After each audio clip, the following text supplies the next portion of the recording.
disability which finds a change in paradigms of the kind. One of the type and the terms in the title is neo-paradigms. In the paradigms of the kind that we notice today, where there is such an open discussion, so many scholars, so many researchers, so many participants interested in disability.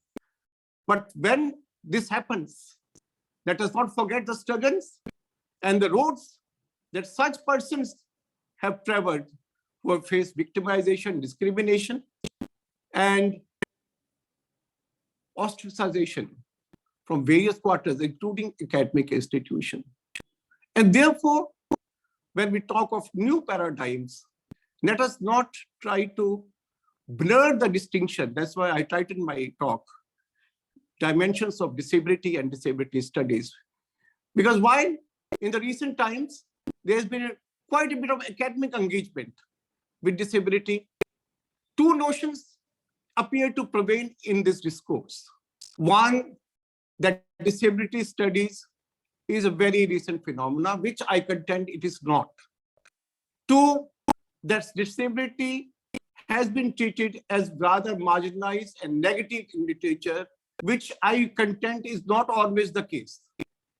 In fact, I made a conscious effort to identify text and to try to analyze those texts in a way which can be harmonized with existing provisions, laws, legislation, or difficulties of persons with disabilities.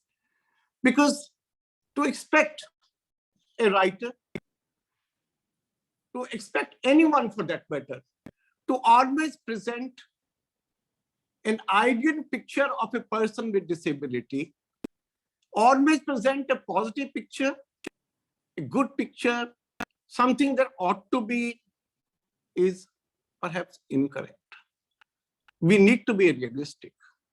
And if we need to be realistic, the negative would find place as much as the positive would find.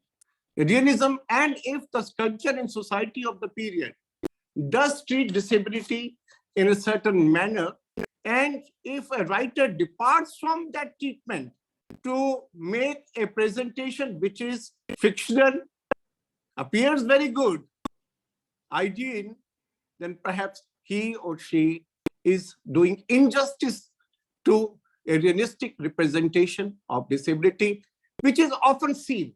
That's why I say disability is negative, as if it should always be positive, it should always be ideal. Are human beings perfect?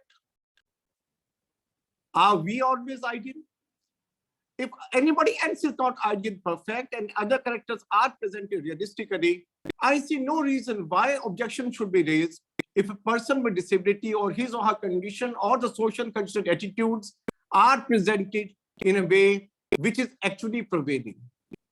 And I feel strongly about this because it is not just an expectation of scholars, some scholars, it is also an expectation in society. In many families, when a person with disability starts studying, first of all, this question comes up whether he or she can always study, at all study. When I wanted to go to school, my parents said that I could not go to school. I would not go to school. It was a long struggle. Somewhere, maybe someday, I would share in some other document or lecture. But the fact is that even the right to education, which we talk so openly these days, was not available to persons like me who come from decently educated and reasonably affluent families. Even those families thought that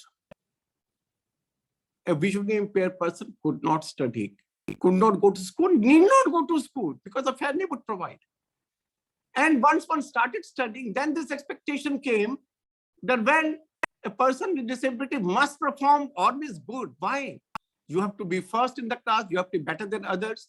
I remember my brother telling me once that if you want to do something in the world, you have to be above others. It made sense when tried. But the fact is, why should such expectations be there from persons with disabilities? Why cannot persons with disabilities be treated just as persons? Of course, the term persons with disabilities is rather relative, rather recent coinage. At one time, the term was disabled person. There is not an issue on language as far as disability is concerned. What is the appropriate term to define a person with disability. And so far, the agreed term legally and otherwise is also person with disability. But there are other qualities also, we all know. And they all have their advantages and disadvantages, differently able, physically challenged, and so on and so forth. I have a contest with all of them. But that's again an issue for another. How can a person with disability be differently able? My ability to talk, to read, and write is the same. It's just that the mechanism I may be using may be different. But that does not make me a person with different abilities. I think, I speak, I write, I feel, I cry, I laugh. How can and I falter and I may excel? All those abilities are the same. How can a person with disability be called differently able? I mean, that itself is an exclusive term in my view. But of course, I may be in minority when I say that. I'm very much aware. But there's nothing wrong being in a minority if one is convinced of one side. Yes. So the negation or the highest possible expectation for a person, the two extreme responses of society are something which academic discourse must challenge. And I hope in the discussions that follow in this seminar today, we take cognizance of the fact that we should neither idealize nor neglect or write off a person with disability.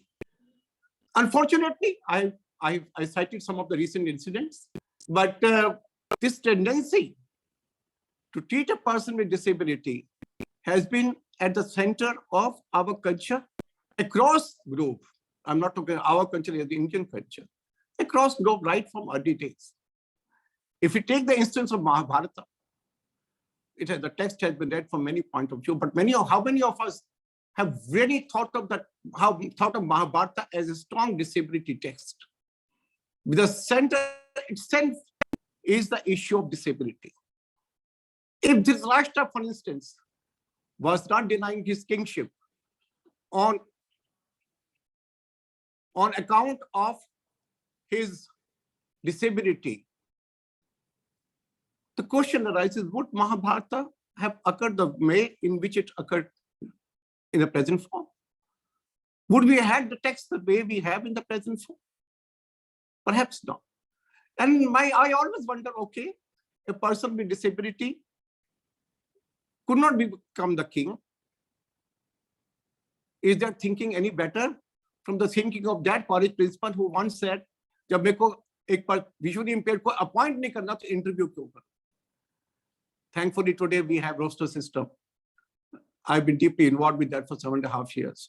Today, we have all advertisements to be verified, endorsed by nodal officers, persons with disabilities in colleges and the university, and there cannot be violation. But these days that I'm talking about, not very far away. And therefore, this change of paradigm makes me really happy that things have changed in my lifetimes. At a certain time of my life, I didn't have that kind of thing. So, but is the thinking in Mahabharata any different from the thinking that we have in very modern times from very so-called enlightened individuals who had such a thinking not many years ago? I'm not saying that every administrator is like that. No, they have wonderful principals, they have wonderful administrators, they have wonderful educators who have been gone out of the ways. If there have been people who have denied even the deserving rights to persons with disabilities, there have also been people who have gone out of their way to ensure that equality for them is ensured. I was fortunate to meet one such person in my life who made all the difference, and this person, G. Das, my late Professor G. Das, my supervisor and mentor, and more than a father figure for more than 35 years. But how many people are like that? And why should the realization of rights should be left on the decency? I'm not using the word mercy deliberately because there was no mercy. It was goodness of individuals. Why cannot be this? Why can't these rights be inbuilt in the system? So the paradigm that we witness in Mahabharata continues even today, has continued, continues in many families today. The question is, has really anything changed? Are we talking of new paradigms? Are paradigms really new? Yes, paradigms are new. We should always look at the positive. That's why I have a bit of a quarrel with those who always see a character with disability negative light in the literary work. Let's try to see, because the very fact that a writer chooses a character, there's an element of choice. You may choose a character who is not a person with disability. It's not that only a disabled character can perhaps make a point that a writer wishes to make. The very element of choice makes a writer, as Satu say, make writers commit to a certain cause, because the writer has the choice not to make that choice. Now, you may say, okay, the choice is only for a metaphor, but no, that's a very stereotypic type view. We should try to see whether they're beyond that in the layers. And when I analyze texts which are mainstream and current, but never seen from the point of view of disability. A text like Grievous Travels, for instance, which is one of my favorite, and text we are all familiar with. To me, it's a first disability text because it is the first time there is questioning the notion of the normative. A writer is questioning a notion of the normative. Not that it's not being questioned in the Renaissance anymore, but then I think in the overt manner in which the whole idea of a normal body is questioned in Grievous Travels is not something that's happened before. This is a very important experimental text. And this is where, because what is the difference between a person with disability and a person who is not a person with disability? The first point of difference of discrimination, exclusion, if I may use the term stigma, these are the current terms on disability, is the body. Mental disabilities are also important, but these have been recognized a bit later. And there too, we have a very important 19th century text, Jane. We are familiar with Jane. We all teach Jane. And yet, how many of us have taught Jane from a disability perspective? Despite the fact that it has not just one, but two disabled characters, Bertha Mason and Rochester. And it is not just disability, it is the intersection of gender and disability. It is discrimination of a disabled woman on the basis of gender.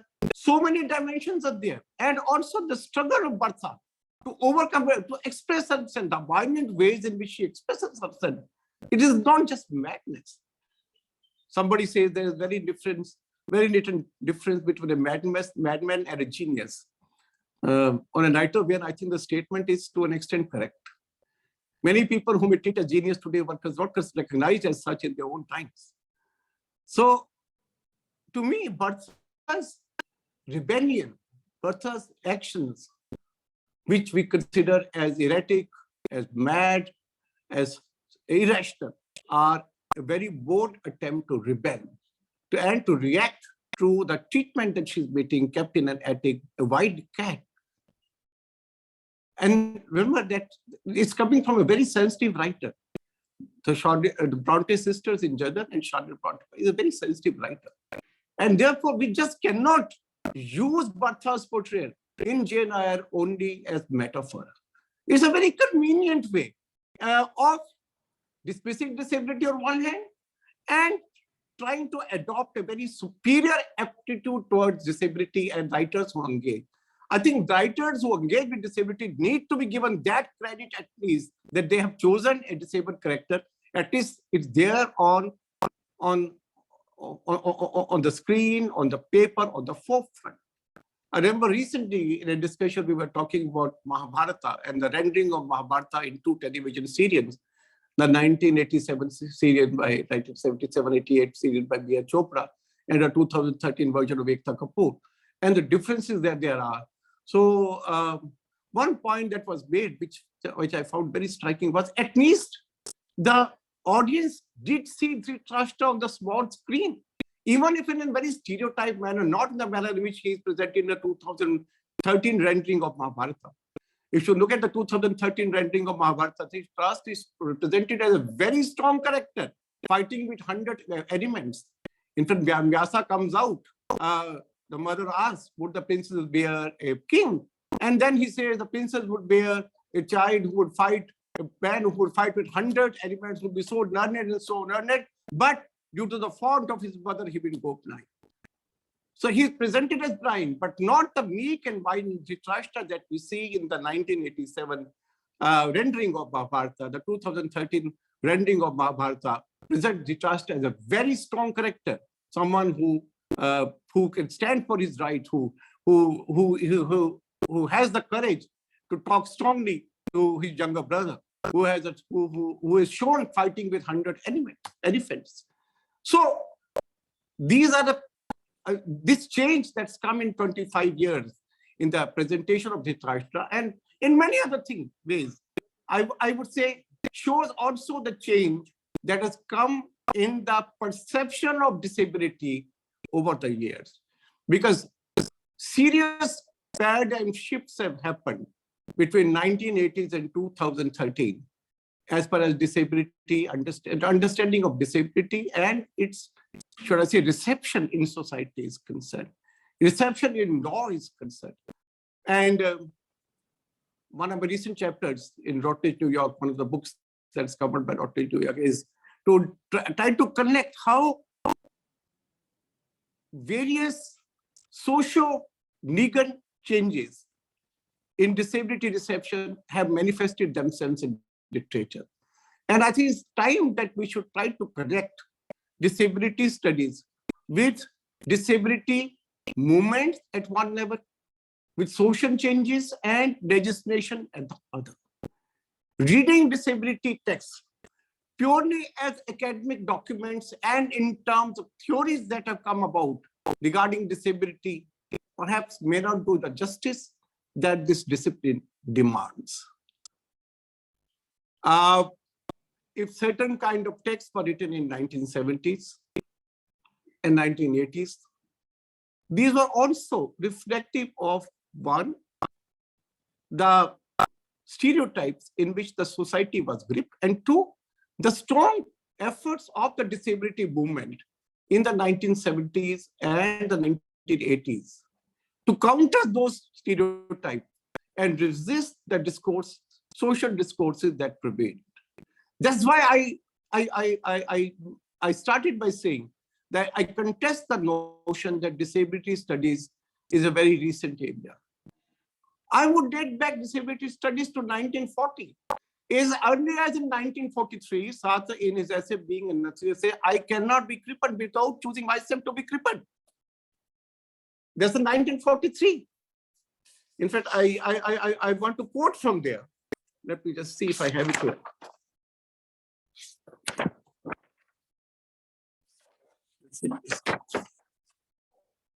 Yes, I quote from Sartre.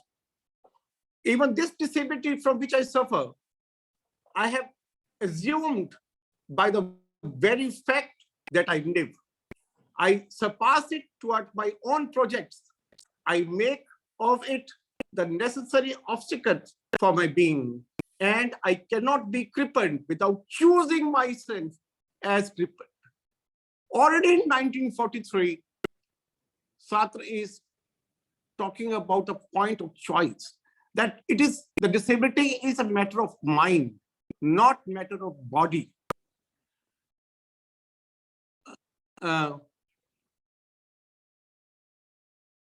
I just seen a message, but I'm not looking at many messages because I'm concentrating on just talking to you. But yeah, mental health and disability is a very important area, but maybe not within the space of this lecture, because one, that we started a bit late, and I'm sure there are many other speakers, very esteemed speakers, very learned speakers, whom you are very keen to hear. So mine being an inaugural address, the definition of that will be as brief as possible. I hope I have not exceeded my time already, but a few more minutes. But yeah, maybe some other day, definitely, we would have a very engaged discussion on disability and mental illness, which is a very important area. Yeah. So as early as in 1943, Sartre is talking about the idea of choice. I cannot be crippled without choosing myself to be crippled. The whole idea of choice, the whole idea of disability being an existence in mind, not in body. And as early as in 1972, just 1976, Foucault writes, and I quote from Foucault, the right to life, to one's body, to health, to happiness, to the satisfaction of needs, and beyond all that oppressions or alienations, the right to rediscover what one is and all that one can be. This right, which the classical juridical system was utterly incapable of comprehending, was the political response to all those new procedures of power which did not derive either from the traditional right of sovereignty, unquote. Again, the right to body, the right to life, the right to oneself, the right to satisfaction of needs. These are the central concerns of disability and disability studies. This is 1976. How can we then say, as we often read in documents, okay, it was in 1986 when the section on the study of illness, impairment, and disability was named the Society for Disability Studying in the Social Sciences Association of America. No, that is not the beginning of disability studies, nor is in 1994 when perhaps the first course on disability studies began in Syracuse University. Let's not forget the fact that Mike Oliver's work, Understanding Disability from Theory to Practice, which was published in 1990s, is a collection of his lectures over a period of 20 years. So disability studies, we may have awakened to it now. It is an area that has engaged scholars, intellectuals, activists over a very long period of time. I talked about Sartre in 1943. Let's look at some very important initiatives that took place in Europe and US in 1940s. Two important organizations were formed in Europe and US in 1940s. One was an NGO called ONCE in Spain, and one was National Federation of the Blind in USA, both formed in 1940s. Though, of course, National Federation of the Blind USA came more into prominence in 1960, but the origins were much earlier. The point I'm trying to say is, had those organizations not been, and those organizations will very well today, they are global leaders even today. Both ONCE in Spain and the National Federation of the Blind USA are global leaders.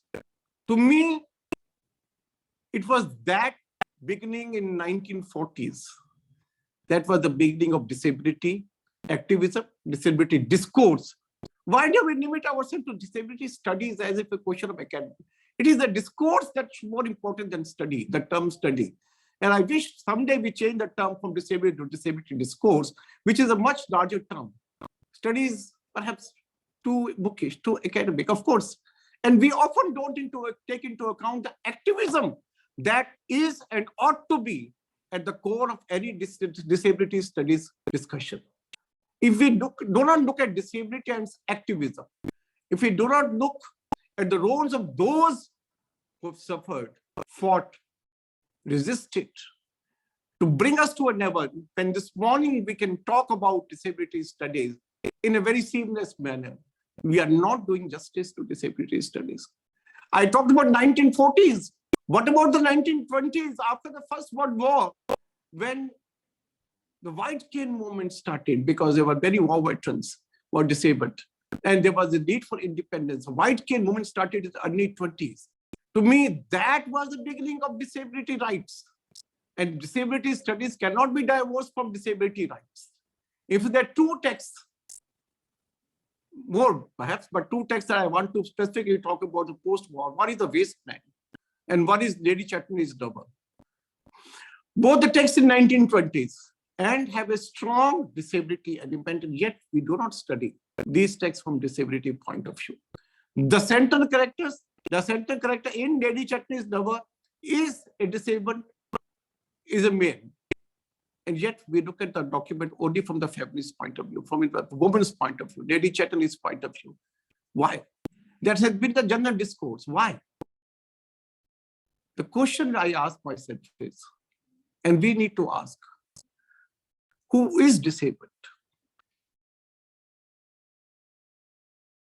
Are persons who are often termed as persons with disabilities in that category disabled, or something wrong with us perhaps, who are so-called themselves so-called non-disabled, that despite such glaring representation and presence of disability in literary work, there are n number of them. One day I was counting the films that deal with disability. They are around 45 to 50. Bollywood films itself, from 90, which have a strong disability representation, but we hardly treat them as disability films. Just because these are mainstream, none of the reviewer, hardly any reviewer has taken them to be films dealing with disability. Why? Despite such strong presence and engagement, we still overlook the fact that disability is there on these texts. And I think somewhere we need to introspect on ourselves rather than on persons with disabilities also. Physical limitation may be one, but then that is the WHO definition. Another United Nations definition that I want to talk about is the definition as given in the United Nations Convention on the Rights of Persons with Disability. And that's very important because that is a new paradigm. And I quote from your CRPD, Article 1, persons with disabilities include those who have long-term physical, mental, intellectual, or sensory impairments, which in interaction with various barriers may hinder their full and effective participation in society on an equal basis with others. So now it is not just impairment, but impairment becomes a disability if it hinders, if it creates participation barriers, which in interaction with various barriers may hinder their full and effective participation in society on an equal basis with others, not just participation on an equal basis. Only when barriers are there which hinder their full participation, not just full, effective participation in society on an equal basis with others, then it is disability. I'm prompted to refer to a Supreme Court judgment of 1993. The issue at hand then was whether a visually impaired person can appear in the civil services for the Indian Administrative Services post. Because in that time, the visually impaired were not allowed. It was National Federation of the Blind versus the Union of India. And it was a very landmark case, not just because after this case, visually impaired persons have been allowed to appear in civil services. Many other disabled persons have been allowed to appear in civil services and are doing very well. But also, it redefined disability. And the court ruled in that judgment that if this blindness is not a disability, if it doesn't create barriers in the functioning of a person. The UNCRPD came in 2006, but it was as early as in 1993 that the Supreme Court of India ruled that blindness itself is not a disability if it doesn't create barriers, if it cannot be overcome by supportive systems. Support is important. This is the new paradigm, the kind of judgment the Supreme Court of India gave at that time. Hundreds of court judgments which have been placed after that. And the kind of definition of disability that we have in the UNCRPD. If we don't take cognizance of these new paradigms and continue in our engagement only with literary texts and literary theories, somewhere I think we will be doing less than justice to the domain of disability studies. So as we move forward today in this workshop, in this seminar, to our discussions and in the times to come, I think it's important to establish a stronger connect. I'm sure it's already there in the writings and discourses and critical essays of many.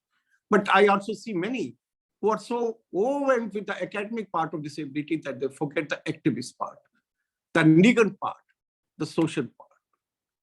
And I think there's a need to establish a stronger connect between disability and disability studies from the experiential point of view, from the legislative point of view, from the activist point of view, and see whether there are any ways in which a connect could be established between various developments that have taken in the arena of disability over the years and their reception and representation in literary works. Some work has been done by me. There's much more to be done by others.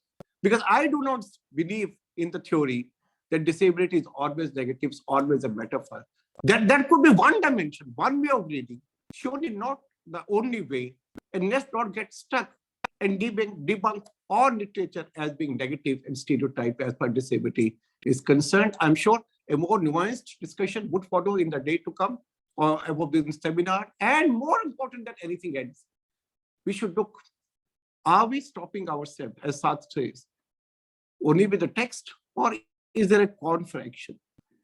If our engagement and discussion end where they begin, that's in the seminar room, and we do not go forward to make a difference for persons with disabilities in our classrooms, for our students, for our colleagues, in our institutions, in our society, in our families.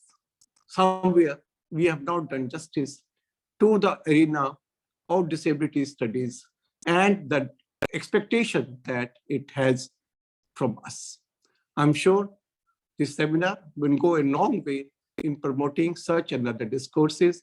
I wish the participants best of luck and a very fruitful discussions. I'm sure there are I know there are many esteemed speakers who would come after me, and we would have much more from them. So I'd not take much of the time, more of your time, and wish the seminar on the success. Thank you very much.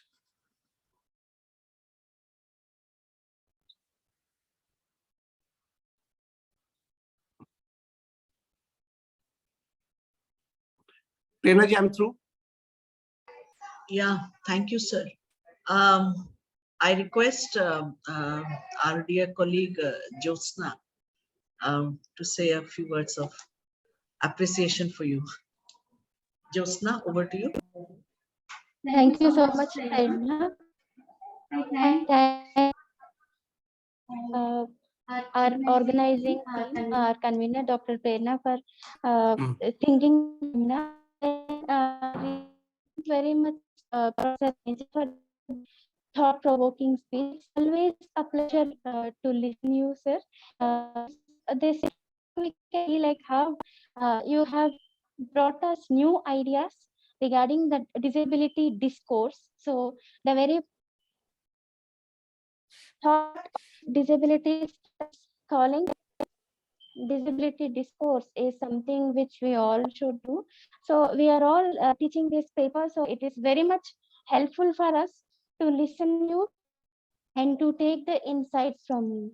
So as you said, like we can just take the disability studies. It is not something new, but we can draw the studies. So I very much agree, and I just can agree with you and say that yes, disability literature is something which we have from the beginning itself. So we can see the writings of Ved Mehta, where the history of India is presented from this perspective. We can see the paintings of Frida Kahlo. How in the introduction to Kahlo's diaries, we can just say that it is written that the Cleopatra is in the broken body. So in that sense, like we can just find we all very much agree your point. Disability something it's new, but it is a welcome step that we are all including in the academic discourse. So I very much thank for your whole talk, where you have very well defined that the disability has to be the alternative way of life. So as we can see the disability as the alternative way of life. So I very much thank you for this valuable talk. So we wish to have more such inspiring and thought-provoking speeches from you.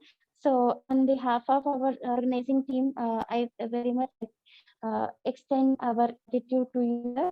Thank you so much, and we wish to thank you, Jyotsna. Thank you very much. Thanks for your kind words. Thanks for your kind words. Thank you very much. Okay, thanks, Jyotsna. And over to Himakshi. Himakshi is our anchor. And yes, Himakshi, now the floor is open for you.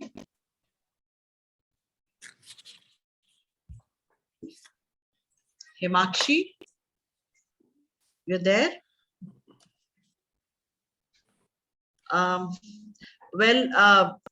Since we got so delayed, so Himakshi forgot to read your bio notes, sir. I apologize. No need. I apologize. No need at all. Perfectly okay. Yeah. And Himakshi, I can't hear you. Are you there? Ma'am, just a second. Himakshi is trying to unmute. Okay. Yeah, sure. No problem. And so Himakshi would be reading out a little bit about Professor Aneja. There's no need. Perfectly okay. It's little bit of it, sir, not much. And then we move over to Professor Prasad after that.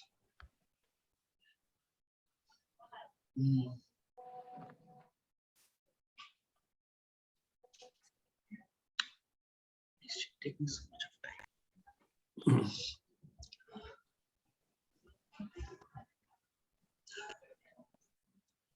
time. Is she finding some difficulty? Unable to unmute herself. Maybe somebody should help her. Yeah. Yes, ma'am. I'll be speaking the bio note. There's some sort of network connection with Yeah. No issue. Please. Yeah. Aman, please. So a very warm welcome to everyone in this event. I'd like to start with a brief bio note of Professor Anil Kumar Aneja. Professor Anil K. Aneja has a long and distinguished career of nearly 35 years in academics. Presently, he's the head of Department of English, University of Delhi. His areas of interest include 20th century fiction, disability studies, Indian writing in English, translation studies, diaspora studies, human rights literature, and communication and technology applications. His significant books are the novels of L.H. Myers in relation to Indian history, myth and thought, human rights and volunteerism, combating discrimination, some path-breaking initiatives for the visually impaired, and a comparative study of the visually impaired children studying in special and inclusive schools and testimonies of success. He recently authored a chapter in the Retd publication titled Disability Representation in Film, TV, and Print Media. Professor Anil K. Aneja is a chairman, governing body Zakir Hussain Delhi College, University of Delhi. He has worked as a nodal officer as well as grievance redressal officer for persons with disabilities and officer on special duty at the Equal Opportunity Cell, University of Delhi till November 2021. For more than 25 years now, Professor Aneja has been actively involved in the disability sector in various national and international roles. In the disability sector, presently, he is the president of the All India Confederation of the Blind and has been the chair Rehabilitation Committee, World Blind Union from 2016 to 2021. His achievements have earned him several distinctions from various quarters. Professor Aneja was conferred the National Award for the Empowerment of Persons with Disabilities by the President of India in 2014. In 2017, he was presented with the Achievers Award by the Indian Eye International Human Rights Observer.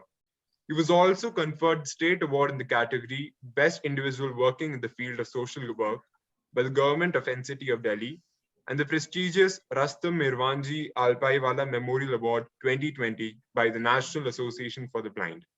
He was also conferred the prestigious NAB Sarojini Triloknath National Award 2020. Okay.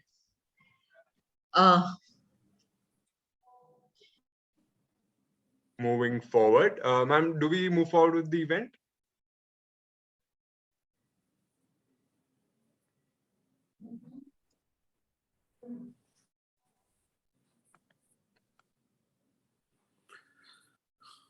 Okay.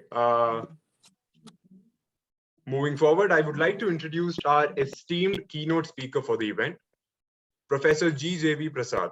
formerly Professor of English at Jawaharlal Nehru University. He is a poet, novelist, and a translator. His teaching and research have focused on Indian English literature, modern drama, and translation. His recent publications include 4 edited volumes: Violets in a Crucible, Translating the Orient, co-edited with Madhu Binoy and Susan Blatz, India in Translation, Translation in India, and Disability in Translation, The Indian Experience, and Reading Dalit, essays on literary representations, and a short monograph on Kushwant Singh. His latest publications are a translation of Ambai's story, A Red-Necked Green Bird, and his second collection of poems, This World of Mine. We are extremely glad to have you here, sir, and invite you to please give the keynote address.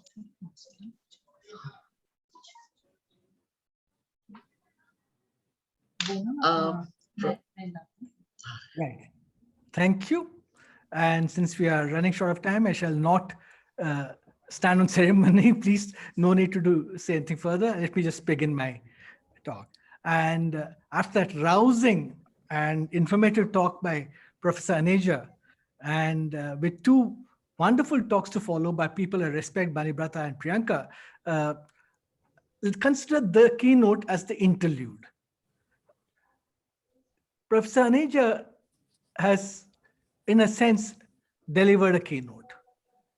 He's raised so many issues that I think will be considered during the deliberations of this webinar conference, that there is very little that I need to say in order to provoke further thought. Let me begin by saying I agree with most of the things, or almost everything that he said, including the fact that that's something that all of us have experienced. You cannot work on, the disability studies or disability without turning into an activist. Just like you cannot work on Dalit studies without turning into an activist. It's impossible. You cannot divide, the two. You cannot think of academics as separate from reality and activism. It's a no-brainer. You have to be an activist. You have to turn into an activist. Having said that, also that when you look at disability studies, and if you look at, I said Dalit, for example, but you can look at most things like women in literature, feminism, you cannot divorce literature from the other disciplines. These are all interdisciplinary areas of studies. When I was asked what I was going to talk about in my keynote, and I said, I'll just touch on a few things, but since you want a title, let me just say the name and nature of disability. I deliberately did not say the name and nature of disability studies, because that is not what I really want to talk about. But since Professor Aneja showed how disability studies begins long before its, the official date given to it, including terms of academic readings, 1990, 1995, depending on which text you're looking at, etc.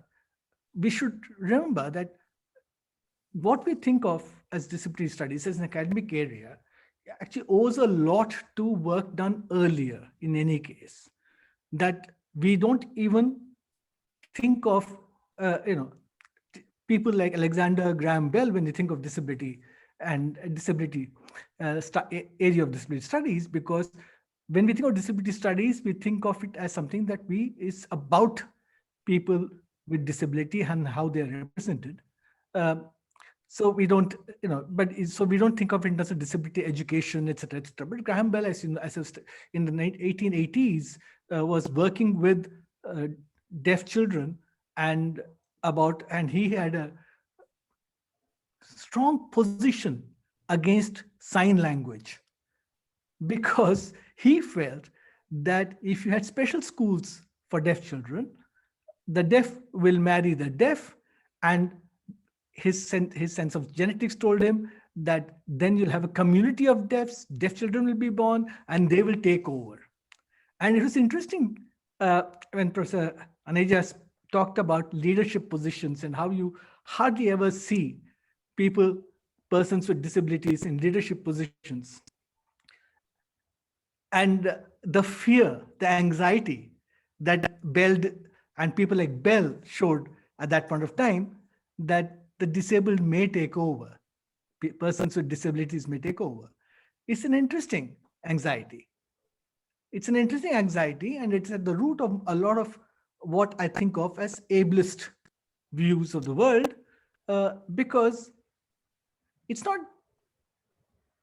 it's an awareness that all of us have, that all of us, that our lives are contingent, that our health is contingent, our mental, our physical life is contingent, so contingent that at any moment we could be we could join the community of persons with disability, that we could be part of that at any time. Age does it in any case. As you grow older, you lose abilities.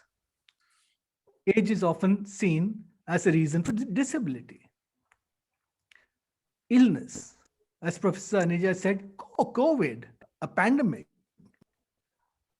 There are various causes that could make each one of us disabled. So there is an anxiety about disability. Therefore, a certain necessity felt by people not to engage with disability. Professor Aneja talked about how families would try to hide and not engage with their own children with disability.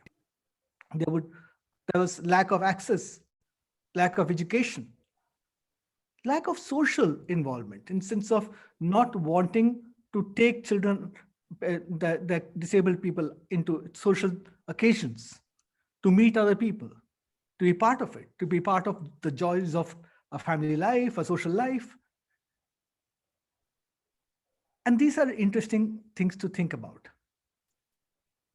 Because when you're talking about disability, what are we actually talking about? What are we talking about? Are we talking about, and this is again a very significant point made by Professor Aneja, are we talking about the experience of the disabled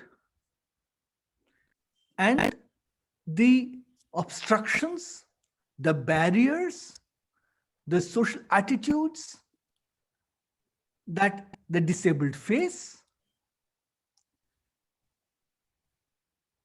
Or are we talking of something else altogether?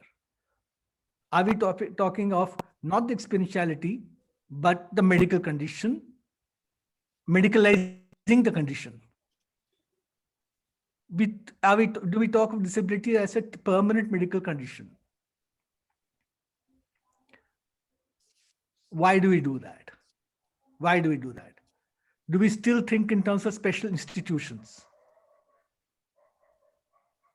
Why do we do that? These are questions that we have to ask when we think of disability. We can look at a definition from WHO, we can look at definitions in dictionaries and say disability means this impairment, this inability, right? So to perform a certain task, a physical condition that stops you, impairs you from doing a certain task. As I said, certain conditions that don't allow you to do gainful employment as old ages, as a chronic medical condition, health problems. Right? So do we start with that definition of disability and stay there and stay with that? Or do we also see disability in terms of how people are stopped from or obstructed from interacting gainfully with their environment? The gainful employment business, the education business, all of us know how much of it is in terms of denial of rights, denial of space, denial of mobility, denial of resources, denial of access. So disability perhaps is a name and a label that we give people to exclude them, to keep them in their place, to marginalize them, without realizing, and as I said, this is where anxiety is, without realizing that it could work against ableist society like that easily. And also there is a definition that we have which is not clear in our heads about normality, about ability. If there are disabled, there are the abled. What does being abled mean? What does being abled mean? Right? So that's a question we have to think about. It's a privilege that you're giving yourself. It's also, but what does that privilege, giving yourself privilege, actually mean? What does it mean to be privileged in terms of ability? As we know, and this is where it gets interesting if you think about it, as you know, all of us at some point have been disabled, will be disabled for a short time, temporarily, or whatever. And therefore, how are we then saying that, defining our ableness? So we are able otherwise. What does that ableness mean? What does ability mean? This is where the terms get interesting. Professor Aneja talked that how defining disability, what does disability mean? How should we talk about disability? Why do these terms about disability, and Professor Aneja said, don't look at it as metaphoric, but why do terms about disability become curse words? Just like caste terms become curse words. Just like terms about women become curse words. Why do they become curse words?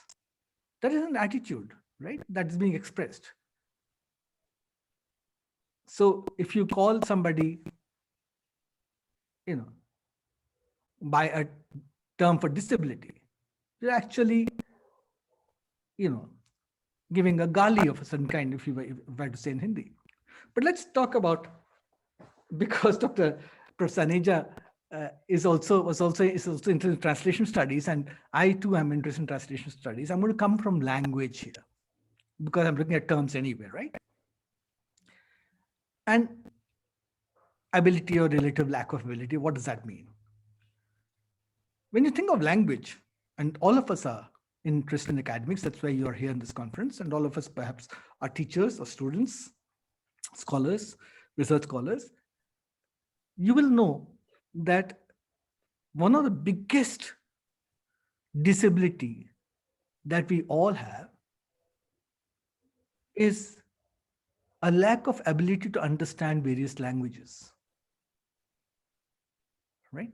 Because when you think of translation, a translation is enabling because it addresses our disability. That we don't understand a particular language, a translation helps us to read a text from that language. Having said that, many of us find difficulty, and I'm not going on to mental health, I'm just talking about our abilities.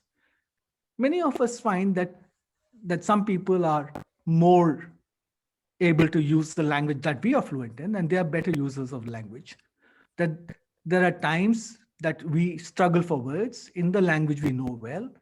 There are times that people keep telling us to speak more clearly, to express things better, to improve our skills, communication skills, etc. In effect, we are saying that even in the language that we know well, forget the disability of not knowing other languages.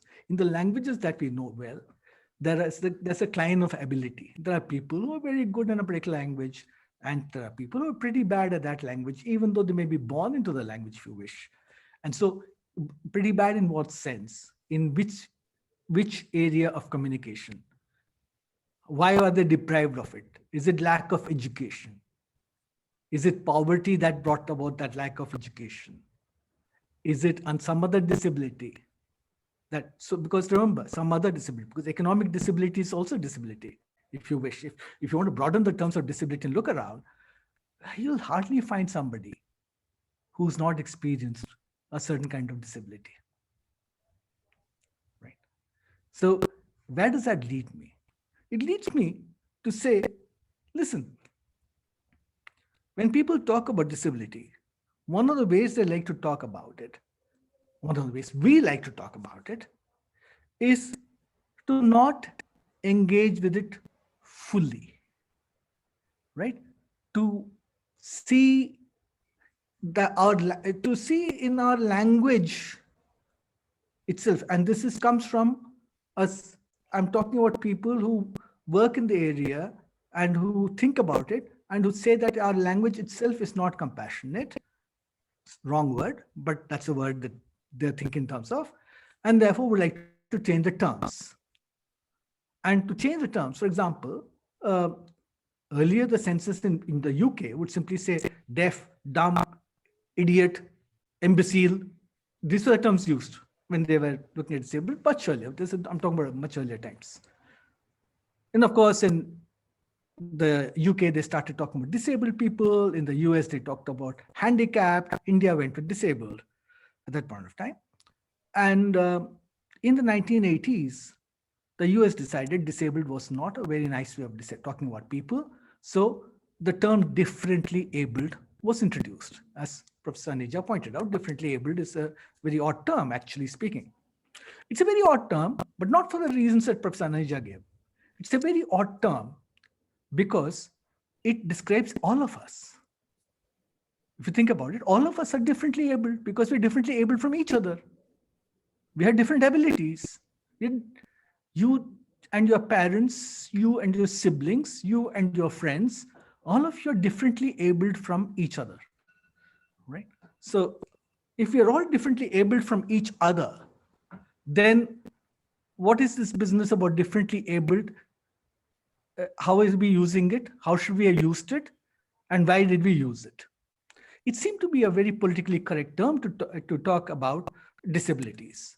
But instead of talking about all people as differently abled, and also I keep talking about all people, if you think about us as differently disabled, even not ableist people, because listen, I wear glasses. I can hardly see without my glasses, right? I'm people who are completely sharp-sighted. There are people who can hear something being said so far away. There's something people who cannot hear what is said right next to them.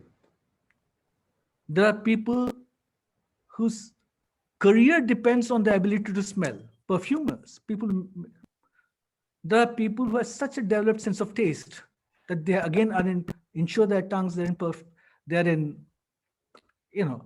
professions that call for it.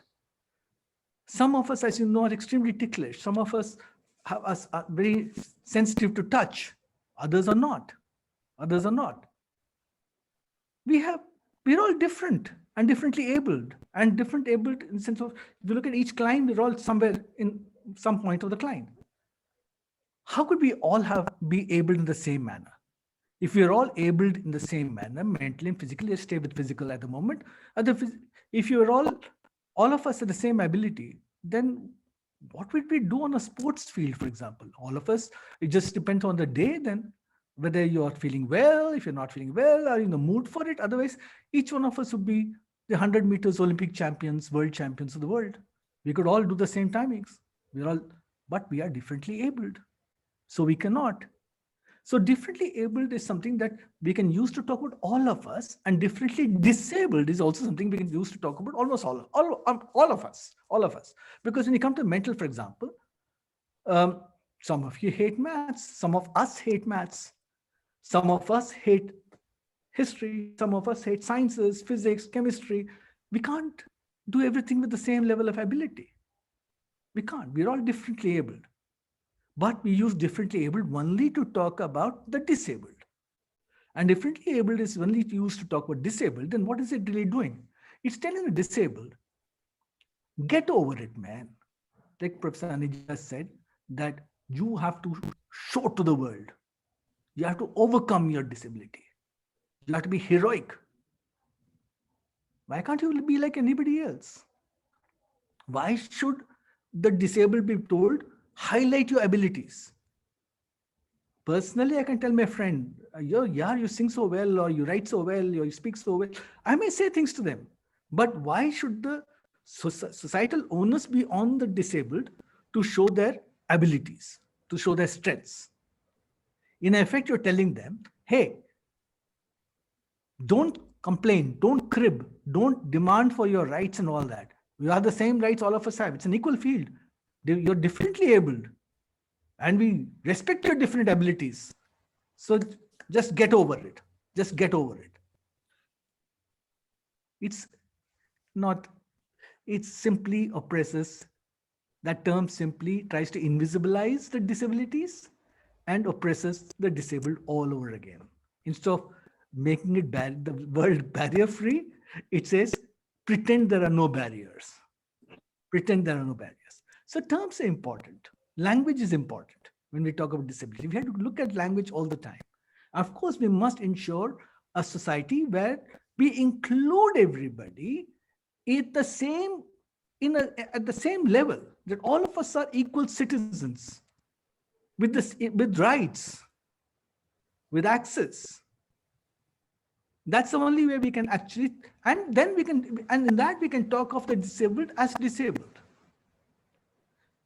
How do people cope with disability when, etc.? People ask this all the time. And as Professor Aneja said, you can see it from the point of view of the disabled. You can see it from the point of view of others as well. When I was thinking of name change, how differently abled as a name change doesn't work, I actually thought of a poem that I wrote a long time ago, very short poem, just 4 lines. It's called Harijans. Adopted by the coining of a name and remaining untouched even by that change. You change a term and you think it equalizes a field. It does not. It does not. It does not.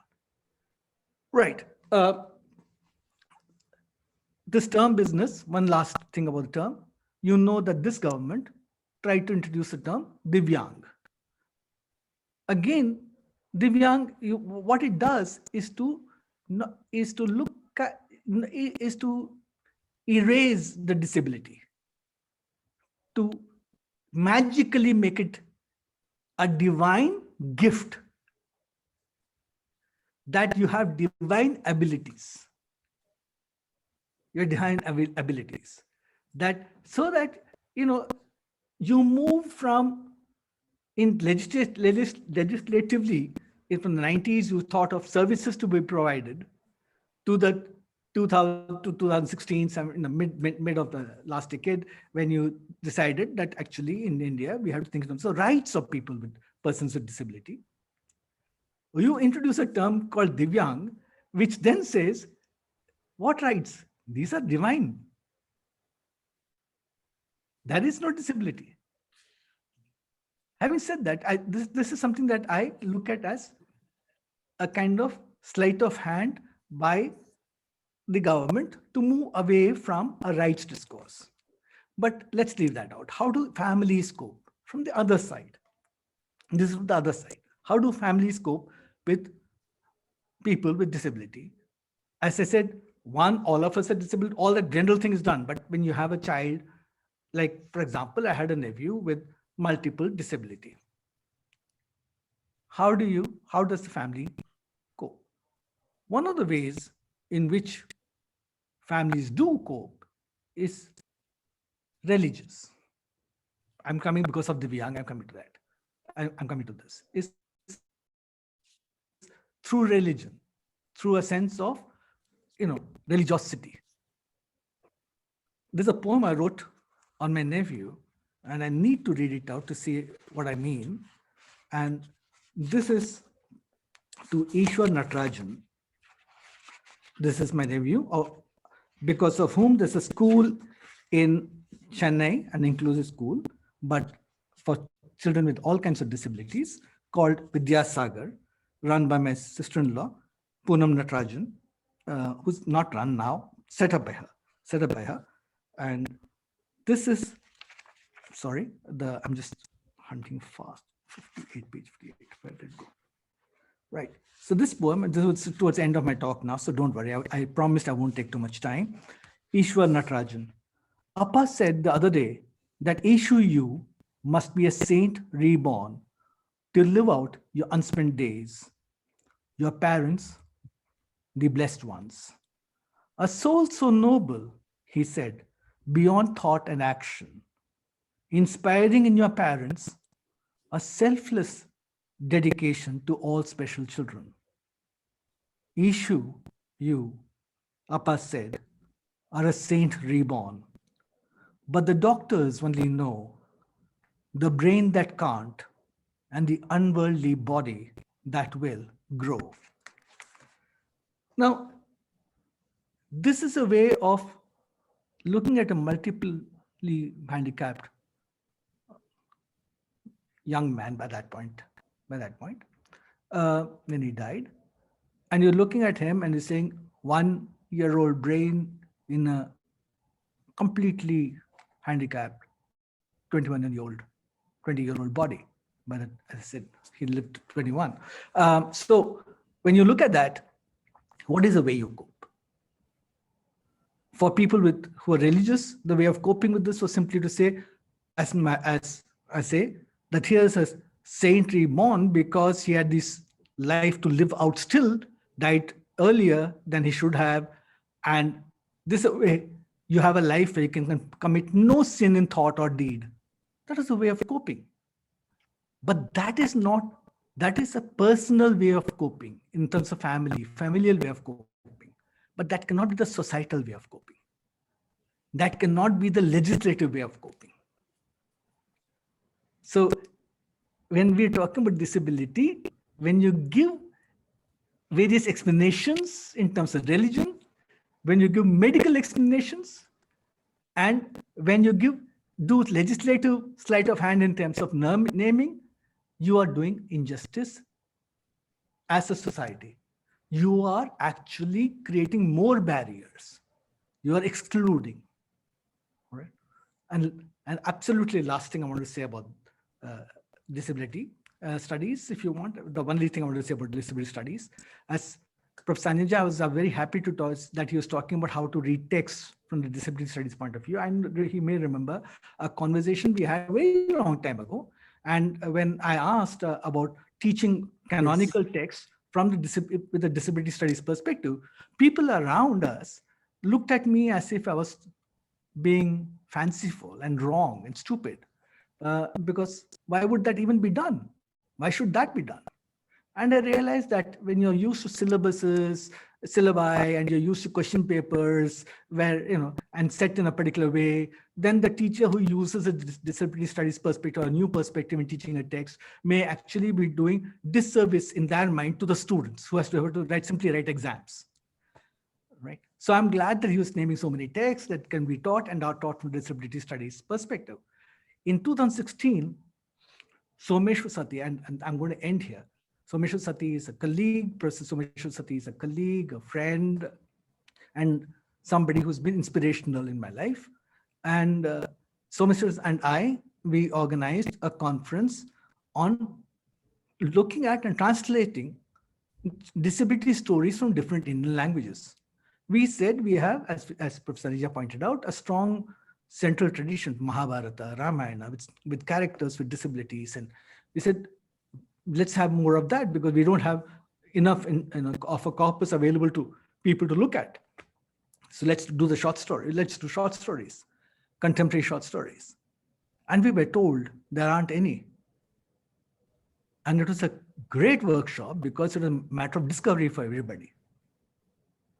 So I'm simply saying at the end that the books that came out of it, the translation, the book that was mentioned, Disability in Translation, this book, and there's another book that's coming out, it's called Disability Stories, which has the stories, 2 volumes, all the stories translated during that workshop are coming out soon from Bloomsbury.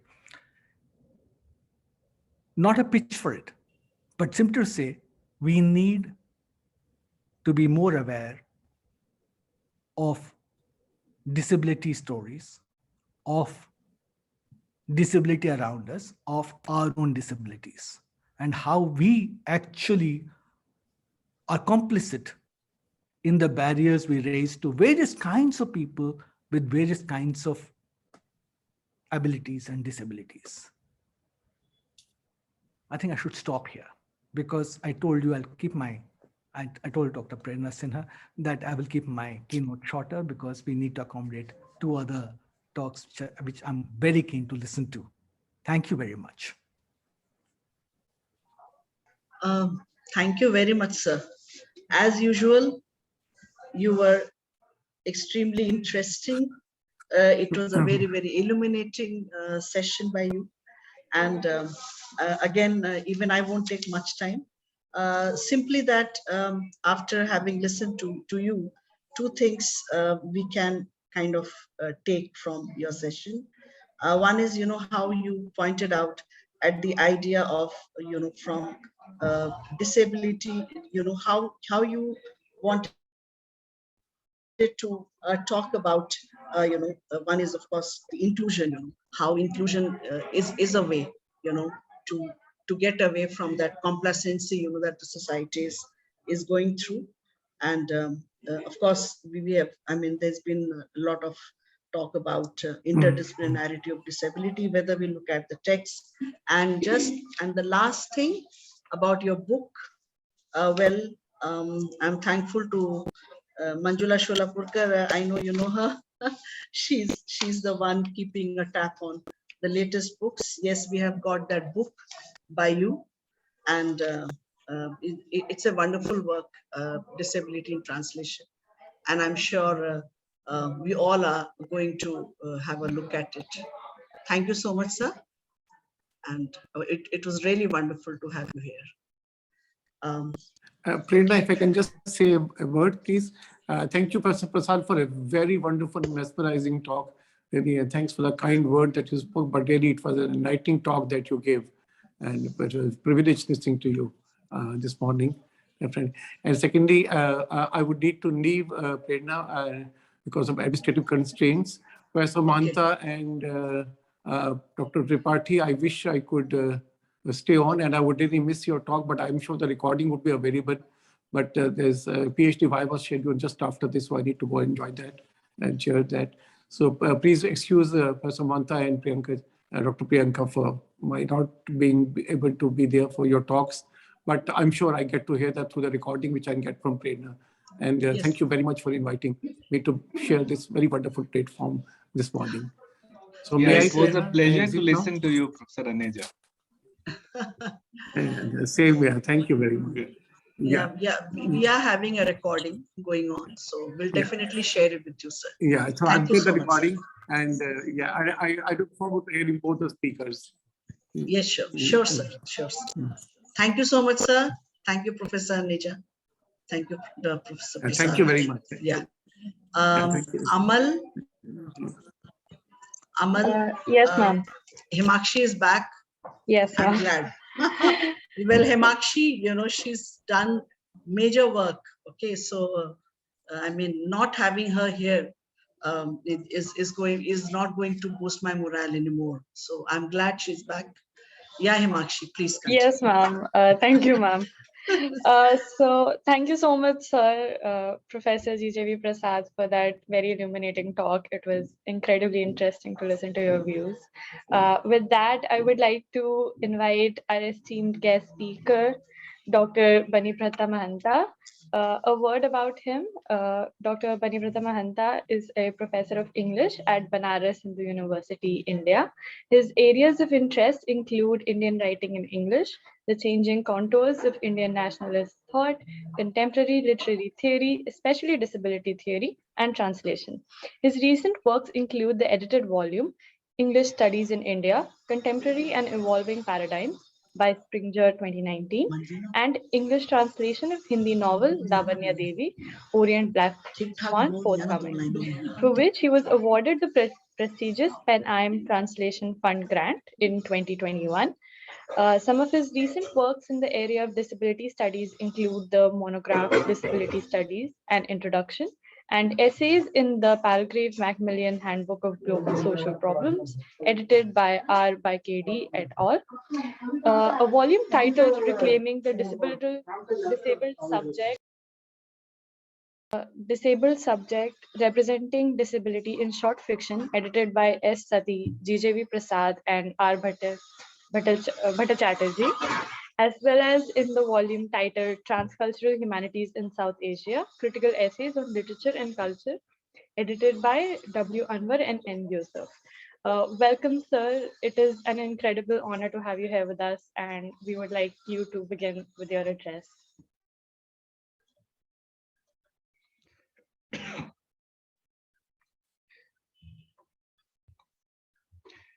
I hope I am audible and my video is working. Yes, sir. Right.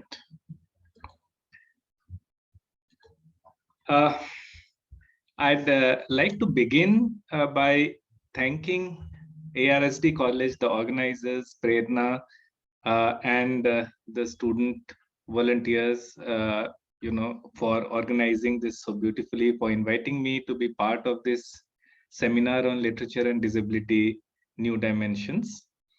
Well, I'll talk a little bit about, my thought processes about this seminar to just ground a few things about what I want to talk about.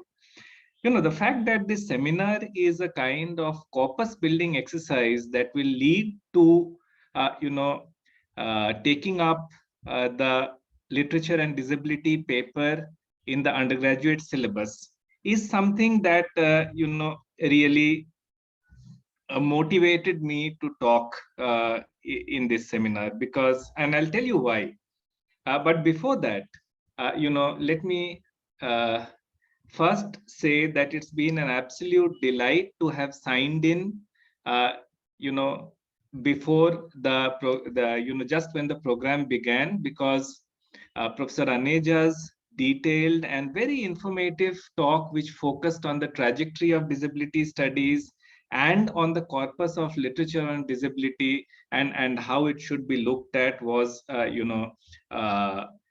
really very insightful. And of course, Professor Prasad's musings on what disability is, the language of disability, which I'm sure was quite enlightening for the audience, as his talks always are, was also a delight to listen to. I think, what I'm going to talk about intersects quite a bit with what Professor Prasad has talked about, but my focus will mainly be on language. But, I'd like to start with a brief aside, maybe two. 10 years or so back, around 2011 or 2012, when we launched, when we tried to launch a paper on literature and disability in the English department of BHU, things went easy. Okay. Now, the course was floated as an optional paper in the final semester undergraduate program of BHU and continues to be there. But somehow, like the real issue of disability, it remains on the margins. Therefore, when I, came to know that there things were afoot to, float a literature and disability paper in the University of Delhi, I was very keen to see how things developed. Now, when I say things went easy then, I do not in any way mean to say that things are smoother or easier now. Just that, in the past few years, disability issues have become a part of the public discourse in the country in a way that they never were earlier. Or not to the same degree. And while a lot still needs to change on the ground in terms of attitudes towards disabilities, towards persons with disabilities, there is at least, a little bit of satisfaction to be drawn from the fact that there is a growing realization and awareness that this is indeed a legitimate area of inquiry in terms of policy planning, in terms of academics, in terms of legal interventions, among so many other things. And today, we don't have to face the kind of situation that Professor Prasad faced when he asked Professor Aneja about, whether canonical texts can be read from the disability perspective. At least that little bit of development is there. And that is no small development if you look at the scenario from a decade back. Well, when you look at the scenario with respect to disability studies across the country, the first thing that you notice is Many social work departments and institutions all over the country now have courses or components of courses that intersect with or focus on disability studies. Some social science departments also. And at least a couple of universities have begun courses leading to degrees in disability studies. But disability as a component is still a rarity in English literature departments, barring a few. And texts which have disability depictions have it mostly by accident rather than design. I'm sorry to say that. Okay. I'm therefore quite enthusiastic about this paper that the University of Delhi has launched. Okay. I must also take this opportunity to congratulate Professor Aneja, who is the present head for bringing things to fruition. This seminar, as well as the events organized earlier this year by the CDRT Kirorimal College and then SGTB Khalsa College, and of course, the seminar that Professor Prasad was referring to, which in a way was, I think, the place where a lot of things started. These are initiatives which I think speak about a very concerted effort towards this paper in the larger context. And I must say, that the paper itself, I went through it. I asked Prerana to send me the paper. It's a very, interestingly designed paper. In course of a recent conversation with Someshwar, I realized how carefully the paper has been designed. It covers all genres. So there is poetry, there is a play, there are life writings, there is fiction, both novels and short stories. Then an attempt has been made to give space to different dimensions of disability experience. Okay, not just varied disabilities like visual, hearing, orthopedic, cognitive, or intellectual, but also different kinds of disabilities like physical, intellectual, sensory, congenital and acquired, syndromic and symptomatic. All these things are worked into this paper.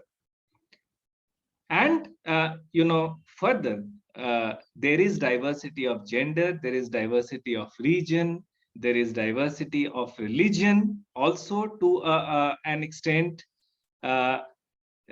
So there are writings from India, from within India, from all over the world.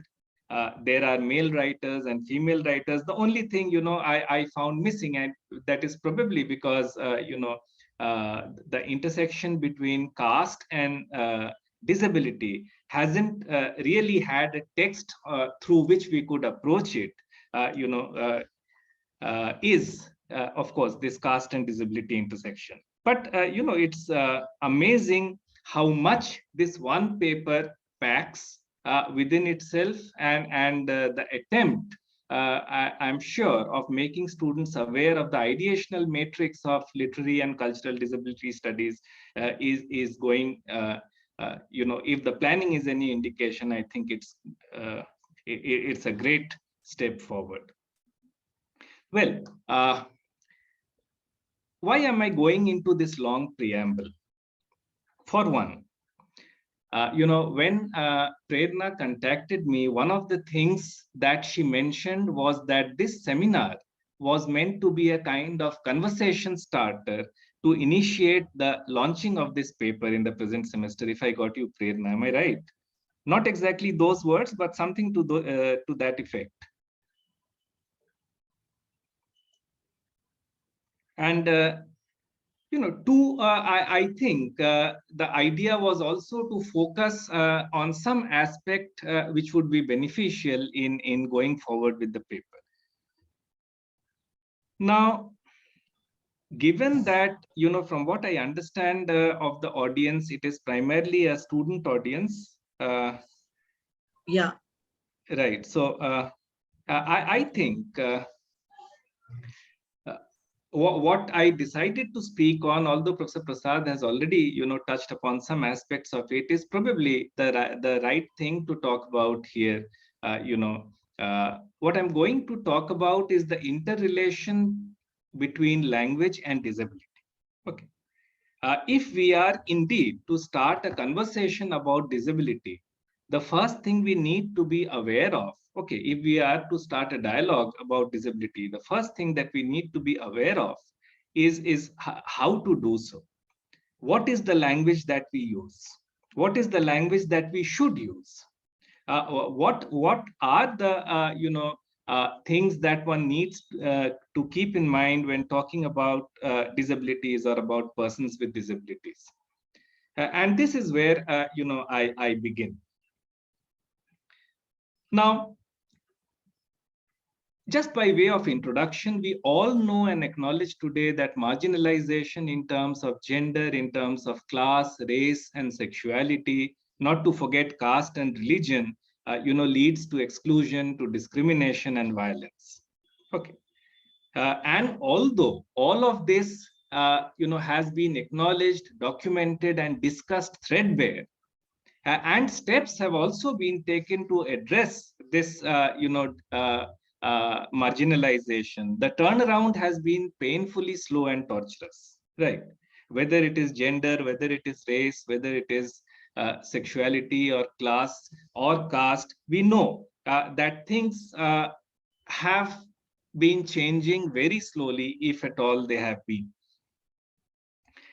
It is only recently that disability has been identified as an axis of marginalization. Now, while I'll qualify this in light of what Professor Aneja said, in the sense that while disability is something that we have talked about, disability is something we have discussed, but this theoretical understanding of disability is something which has, and this idea of disability as a reason for marginalization is something that has come up only in the 1950s and has then intersected with cultural studies, okay, and gone forward in its own dynamics. So I will say that the identification of disability as an axis of marginalization is fairly recent.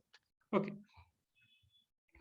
Now, evidently, for an axis of marginalization that is very recent, the path ahead is equally, if not more difficult, okay, as is the case with the other axis of marginalizations that I just talked about.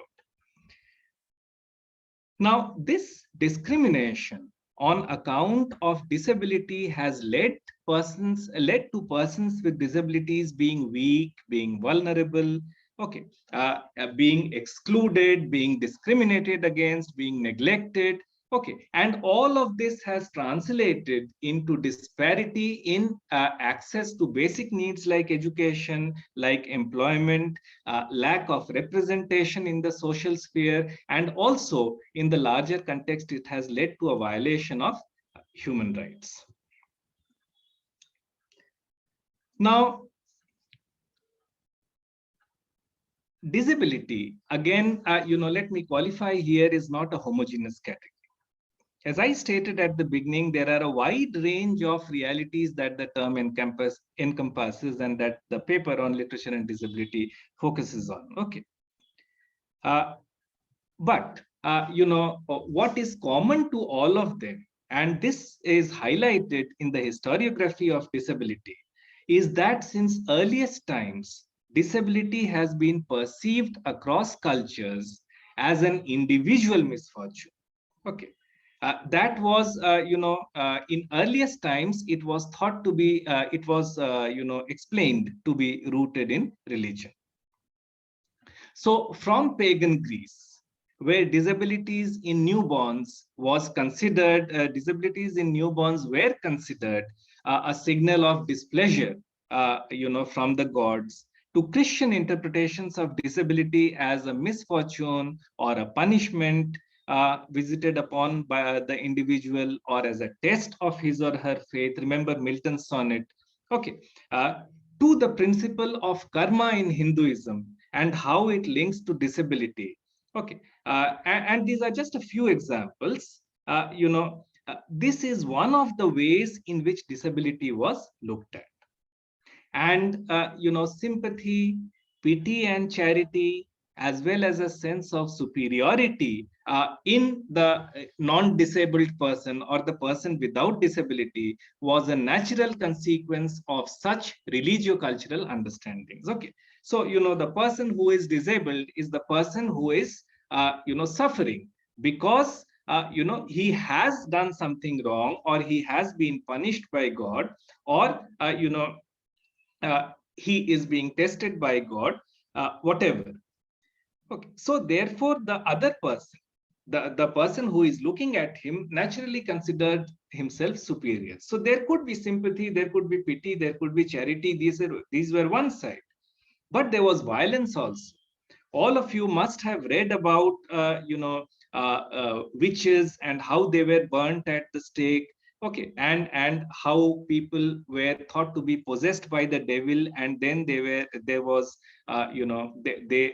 treated in violent ways. So this violence stemmed from fear of magic, from demonological superstitions, and this led people to interpret mental conditions like schizophrenia as being possessed by the spirits or being possessed by the devils, right? And I don't need to tell you how such people were dealt with in ancient times, in medieval times also. And language, the point is about language. So language mirrored these attitudes and cultural sentiments, these evaluative let us say perceptions, these frames of mind. So when you look at a disabled person, and when you evince sympathy, or when there is charity or pity or fear at work, all these dominant attitudes emerge from this kind of an understanding of disability, which we have which I have just tried to discuss with you. Okay, the religious understanding. So it is there somewhere at the back of the mind. So this was one point which I wish to make. Now I'll move to the second point now. Religious understandings of disability gave way to scientific understandings, if I may say so, during the period of enlightenment. So in the 18th century, two things. One, the developments in medical sciences, and two, the fact that many disabilities have medical attributes, and the growing faith of people in the medical sciences led people to believe that the medical sciences could cure and rehabilitate persons with disabilities. Now, this is the phase where the perceptions towards disability were medicalized. But here too, like in the case of the religious understanding of disability, disability was explained as a deficiency or as a lack that needed to be addressed on the level of the individual. And it did not, at least there was no talk about its link with the individual's social or geographical environments.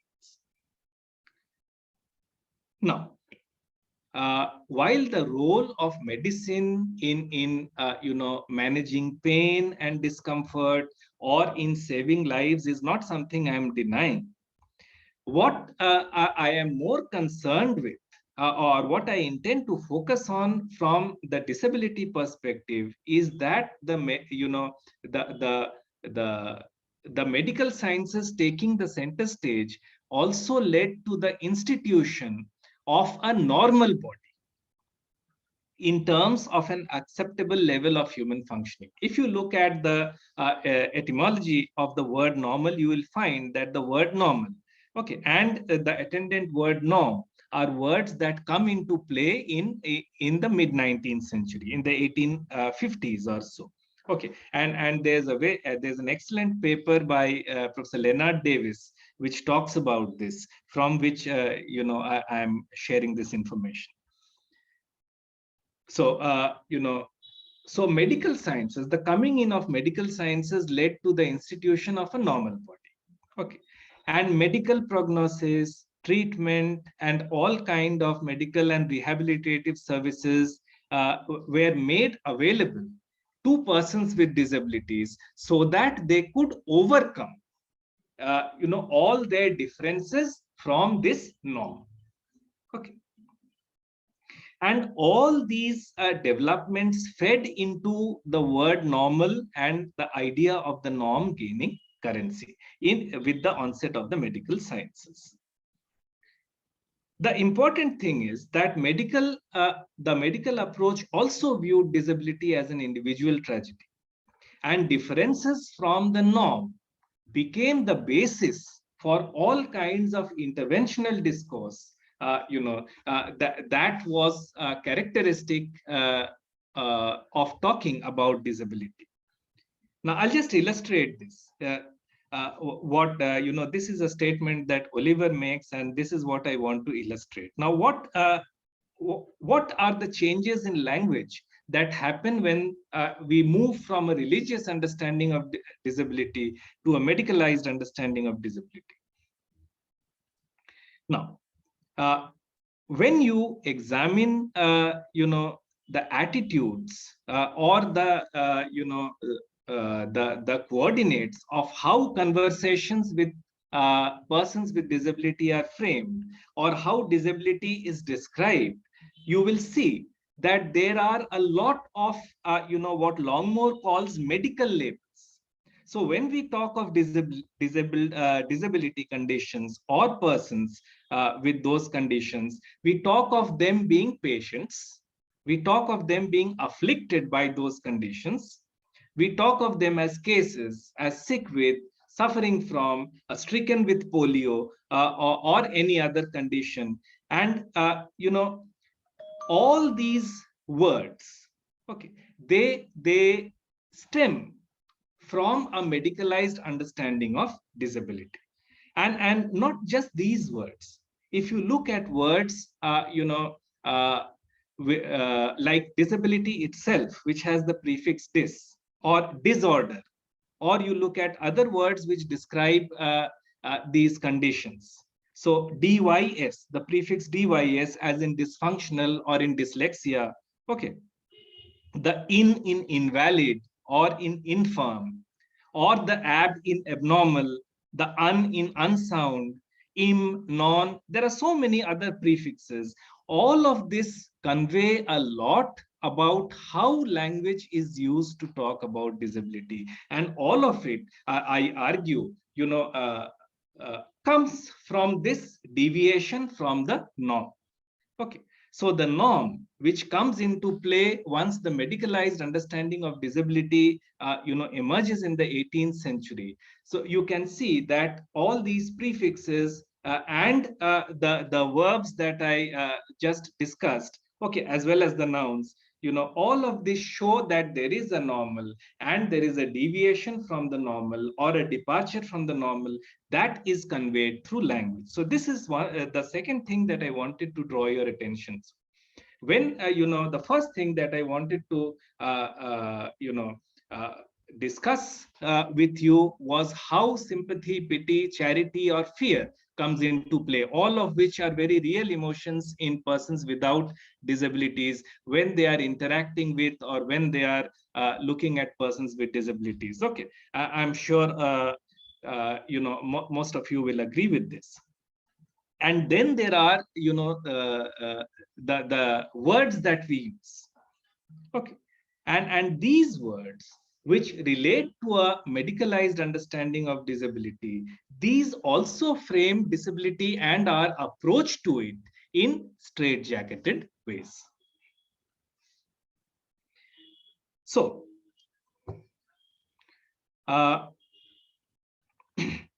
these are all terms, that have emerged and are in circulation on account of this kind of a medicalized understanding of disability. Okay. So whenever we talk of disability, automatically we talk of diagnosis, of treatment, of management, and of possible correction. Okay. So again, you look at the vocabulary that we talk about disability. So what we are doing is that,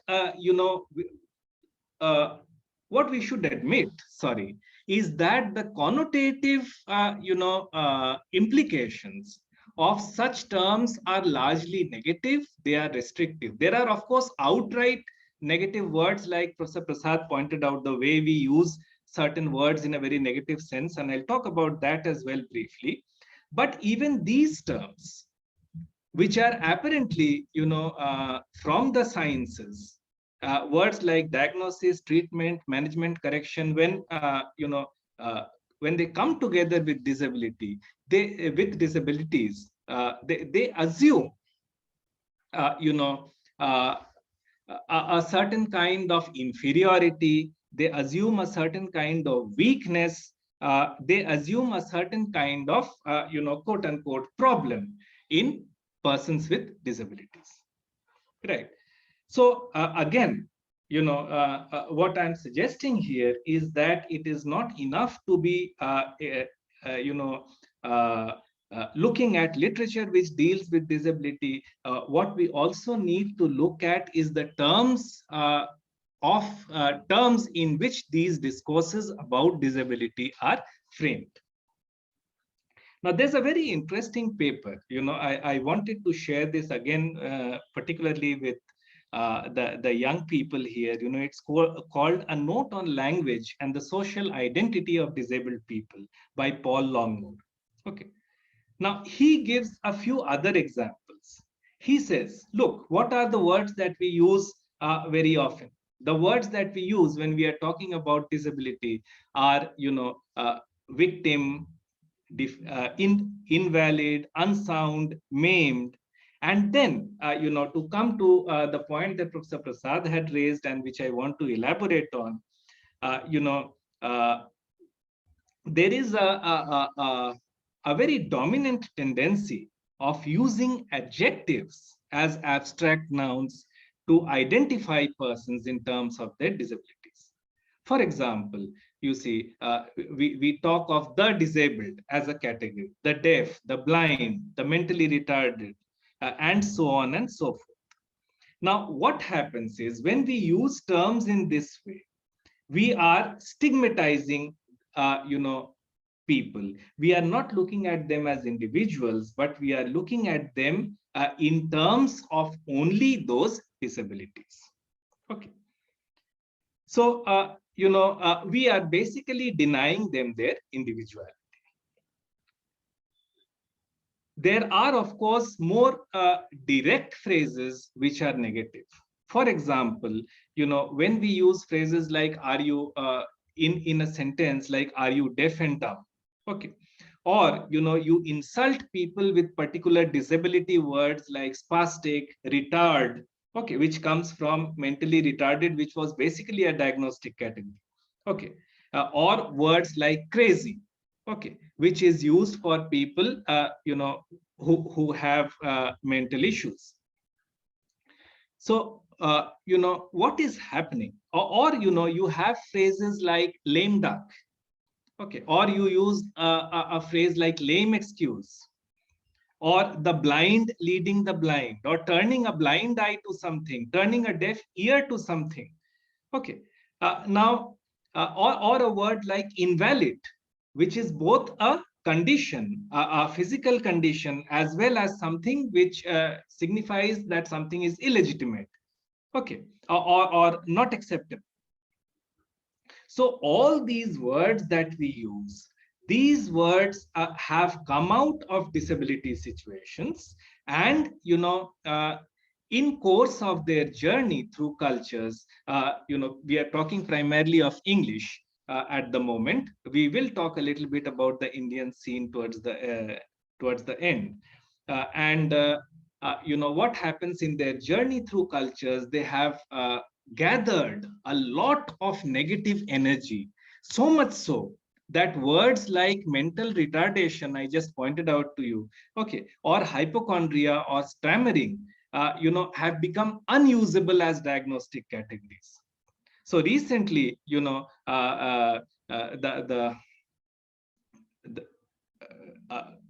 psychologists, sorry, in America, and I'm just forgetting the name actually of the institution which determines nomenclature in medical nomenclature in America. They have replaced mental retardation with intellectual disability, and stammering has been replaced by disfluency. Okay, so because there was so much of negative connotation of the earlier words, which were, as I told you, diagnostic categories, that people were loath to be diagnosed in those phrases or in those terms.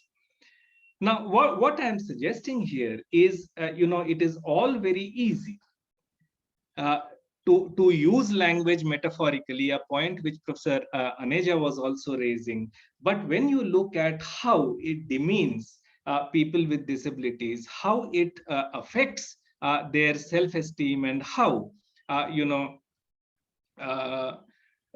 it therefore, in the long run, makes them feel less worthy about themselves, I think there is a strong case to be very, very cautious about the language that we use. So all this excess baggage that these words carry, okay, the feelings, the biases, the prejudices, the negative attitudes, all of these are discriminatory.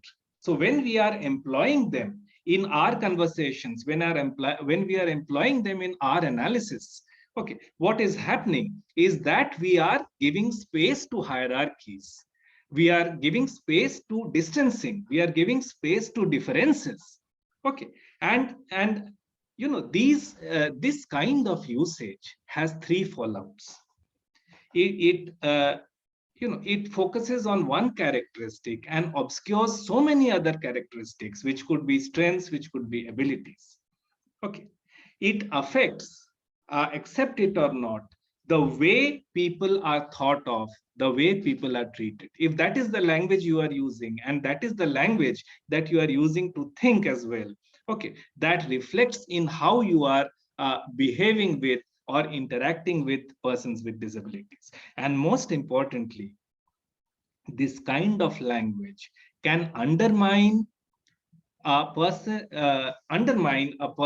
sense of capability, and can sometimes, as Kyles points out, trigger negative self-fulfilling prophecies. Okay, I'll just quickly ask Prerana, how much time do I have, so that I'll pace myself accordingly? Sir, you can take some more time, because I mean, your session is so interesting and so very informative. I wish you could just go on and on. Yes, please, sir. Okay, Please you are treading dangerously now, Prerana.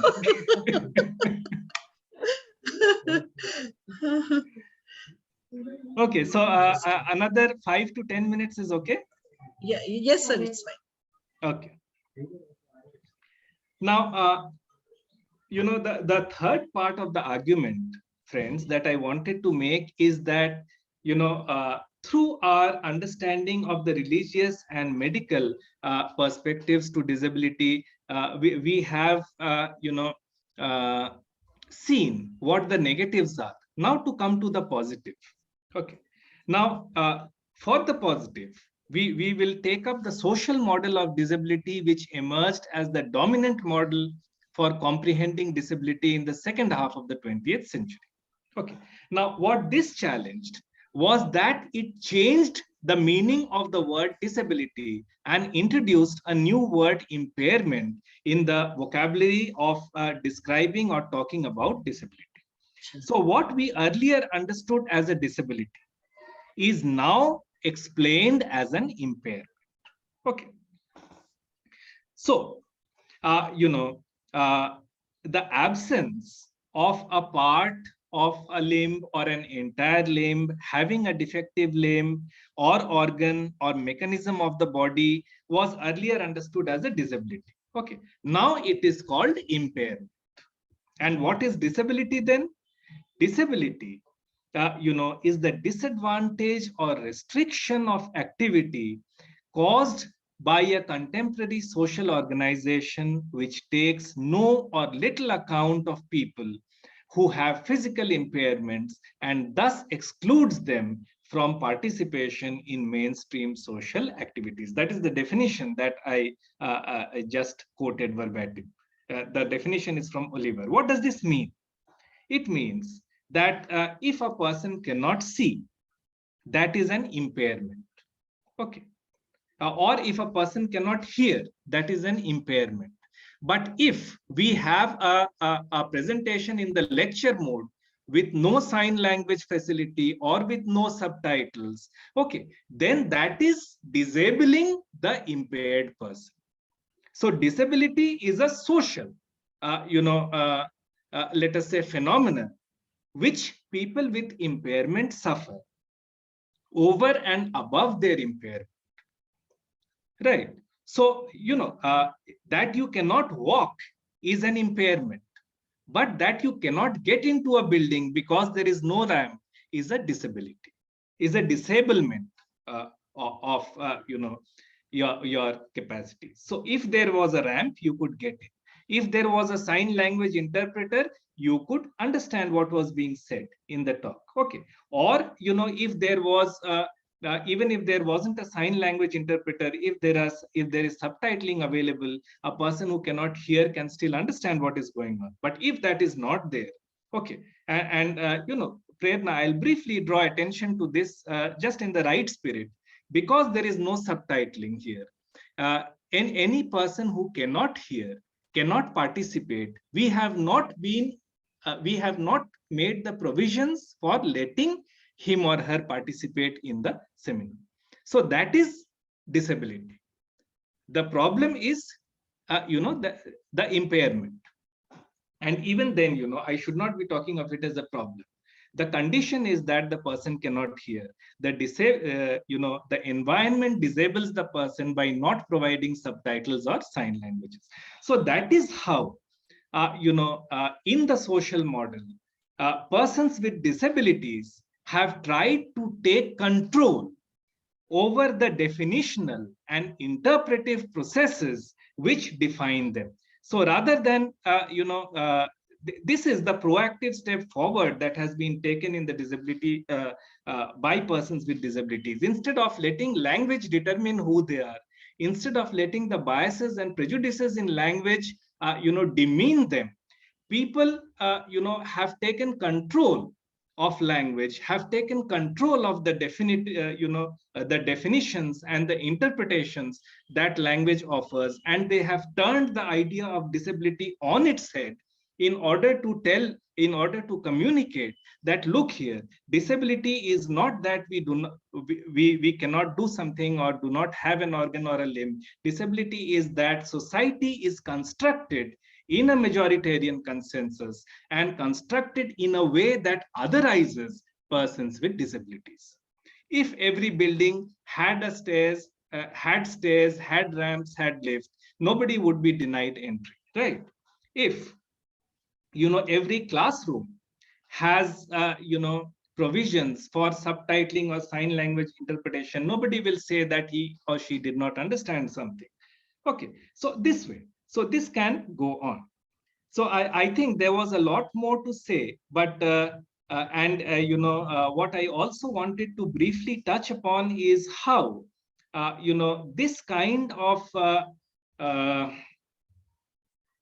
step forward towards reclaiming disability meaning is something which was tried in India also with the word Divyang that was recently introduced, but which unfortunately had all, was everything that the change in nomenclature should not be. Because when you look at the word Divyang, what happens is you go back towards a religious understanding of disability. You go back towards, glorifying persons with disabilities by making them into some kind of human angel hybrids. Okay. And, you seem to say that, look here, all your struggle, all your, marginalization is nothing. You are divine. Let us celebrate that. Okay. That is the spirit of that word. And just one more thing to add, Divya Ang. Now, Ang means that something which is an organ or a limb which is outside. So it is not taking into account the non-manifest forms of disability like intellectual disabilities or so many other conditions. Okay, so I could go on, but the basic idea is how crucial language is to understanding disability, and how crucial language is to both carry forward extent prejudices and attitudes and biases, and also to negate them. Now, language of any type reflects cultural time, it reflects historical time. Okay.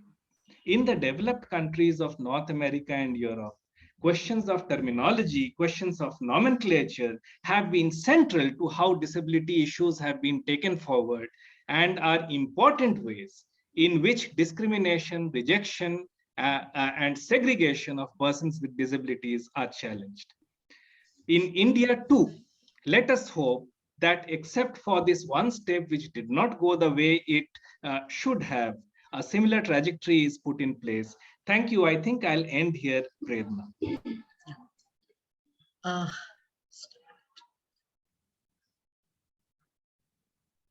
Ma'am, you're unmute. Ma'am, you're on mute.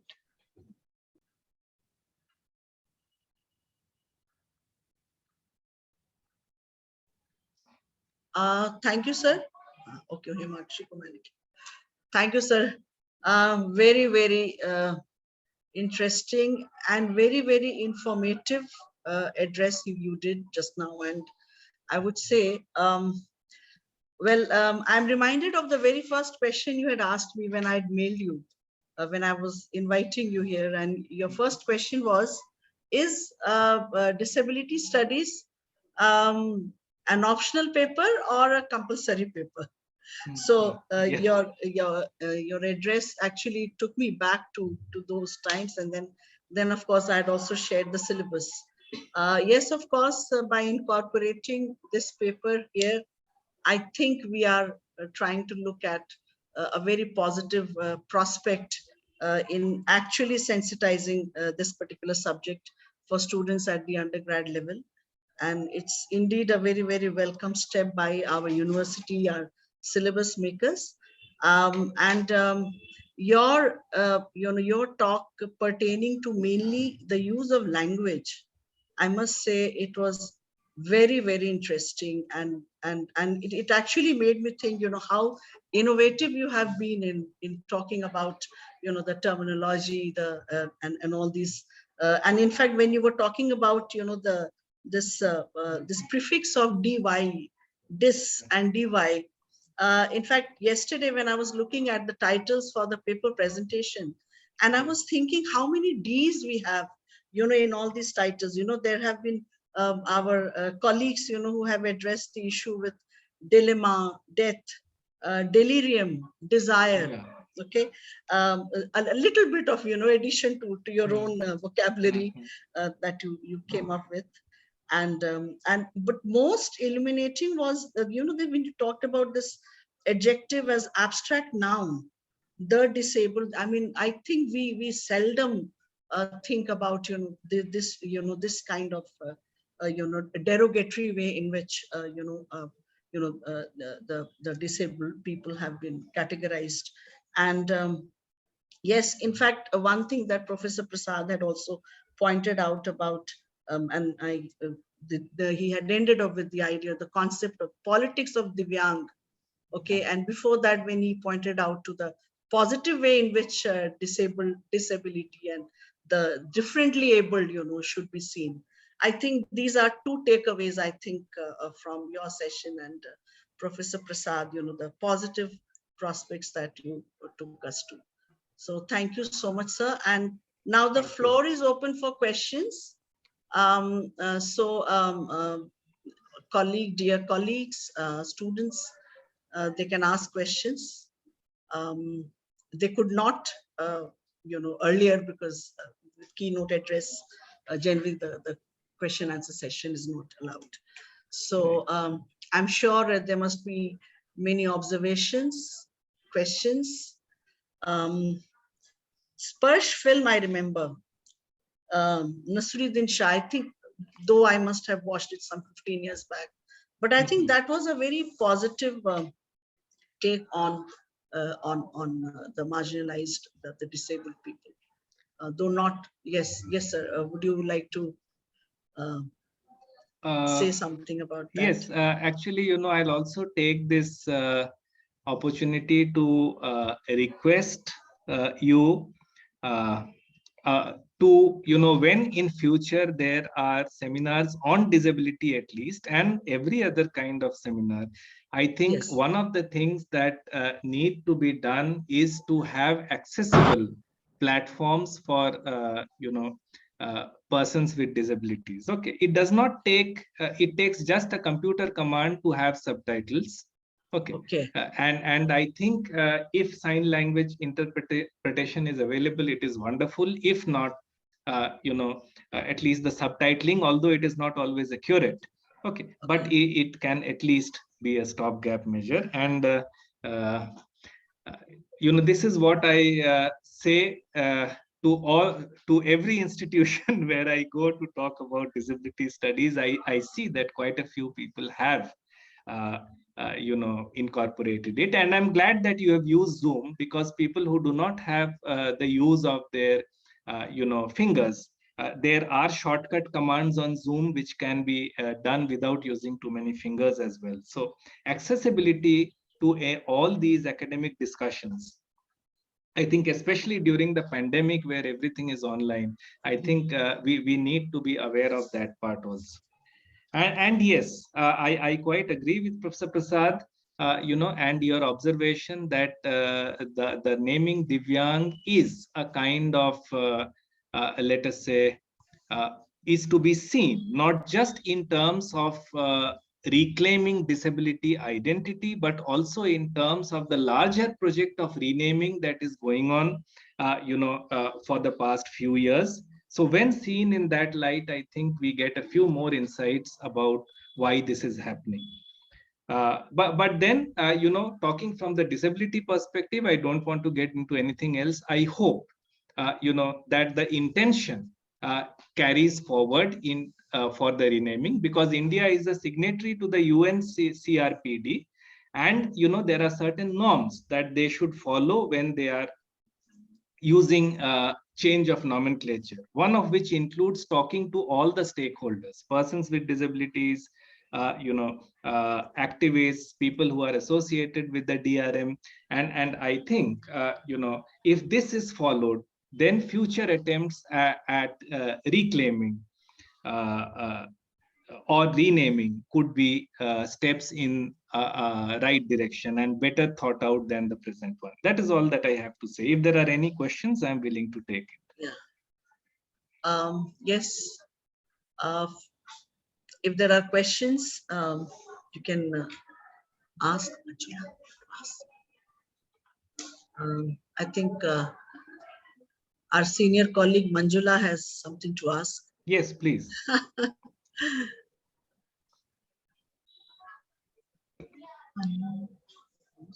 Host has to unmute. Yeah, please unmute Manjula ma'am, Amal, Himakshi. Yes, can you please unmute? Yeah. Please unmute Manjula ma'am.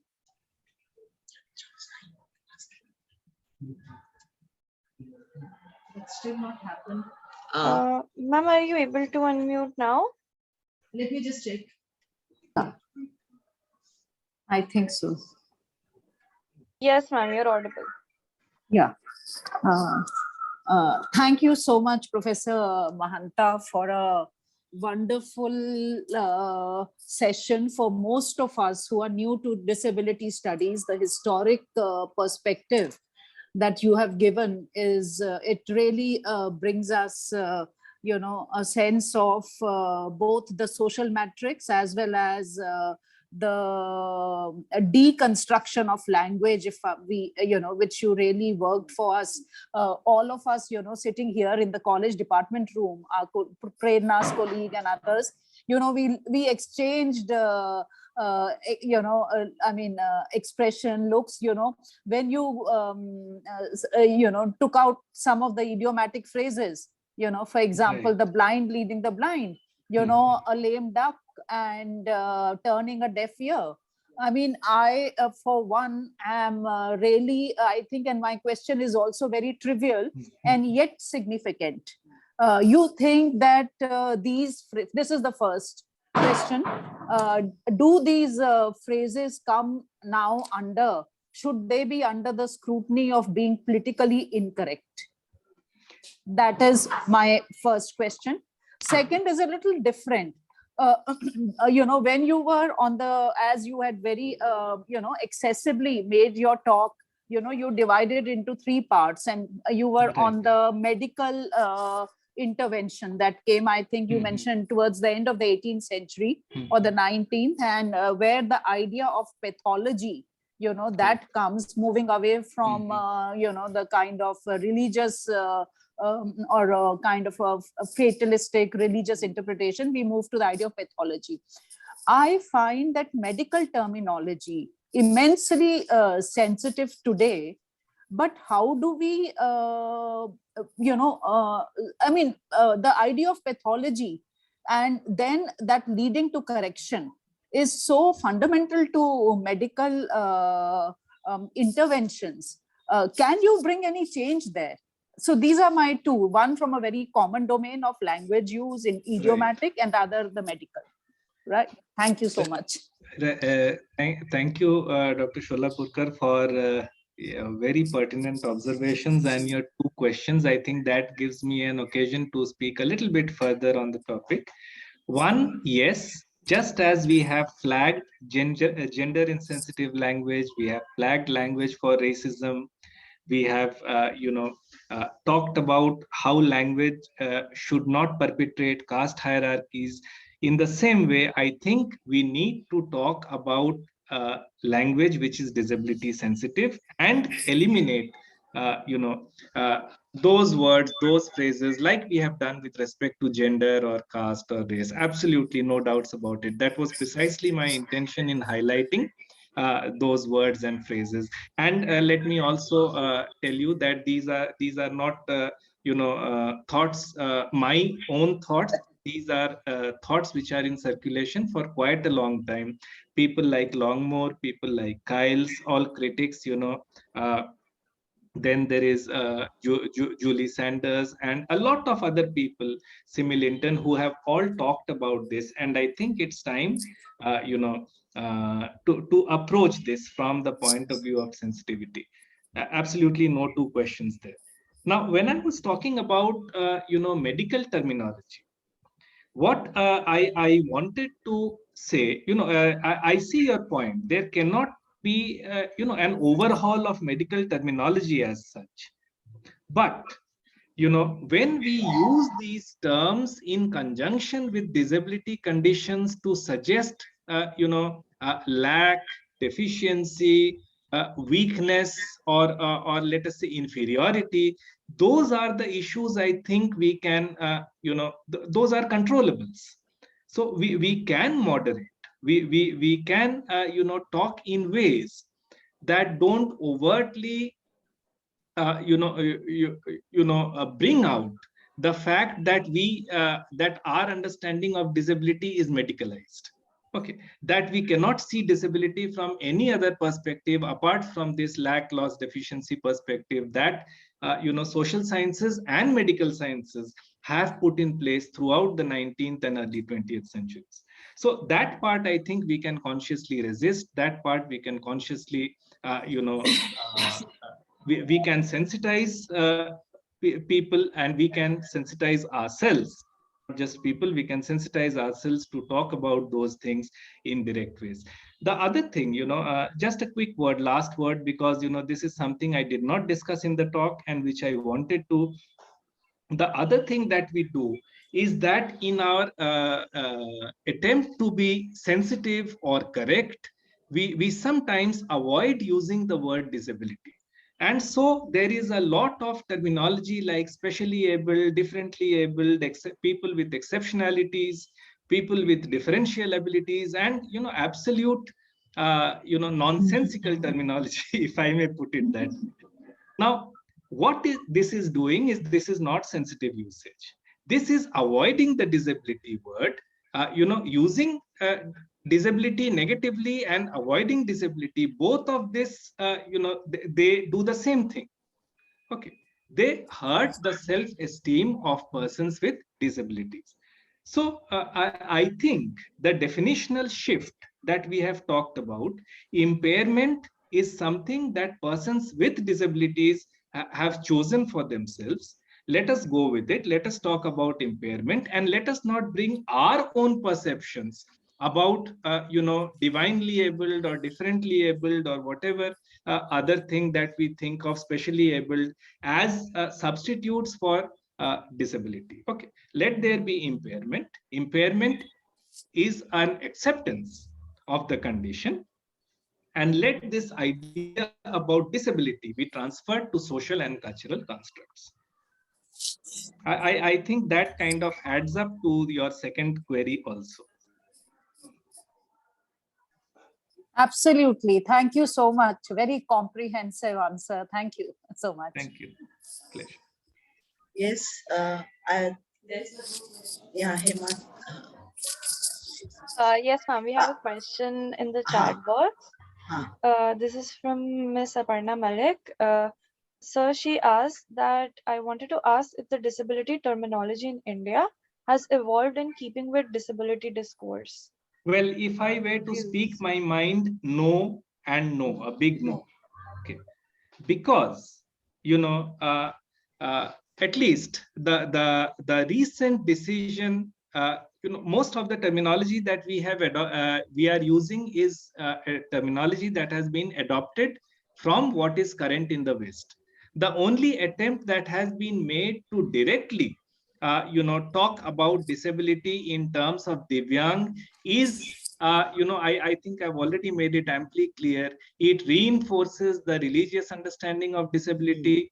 It kind of goes back to that stereotype of the disabled person, the person with disability as divinely abled. It negates all their suffering, their hard work, and it kind of positions themselves as some kind of a human angel hybrid. Okay, let me tell you that to me the word Divyang is similar to the word Harijan that Gandhi coined. In the sense that it sounded very nice, but simply sounding nice does not solve anything, right? And does it do anything? It does not. Is it forward looking? It is not. So the answer would obviously be that the one disability terminology that has been introduced in India is not in keeping with the disability discourse that is current in the world today. Yes. Anyone else has any question? Shibani generally has question. Ma'am, yeah. Ma'am, there's a question from Yeah. Ms. Meenakshi Meenakshi Malhotra. Malhotra. Yes, ma'am. So she asks, terms and terminologies can be tricky. If we say that we are all temporarily able, are we degenerating the disabled? No, we are not denigrate. Okay, yes, I get the point of that question. Thank you. Basically, using disability as any kind of metaphor. Okay, aren't we all disabled? I think I am like going blind, or I think I have OCD. All these things are a kind of invalidation, micro invalidation of the kind of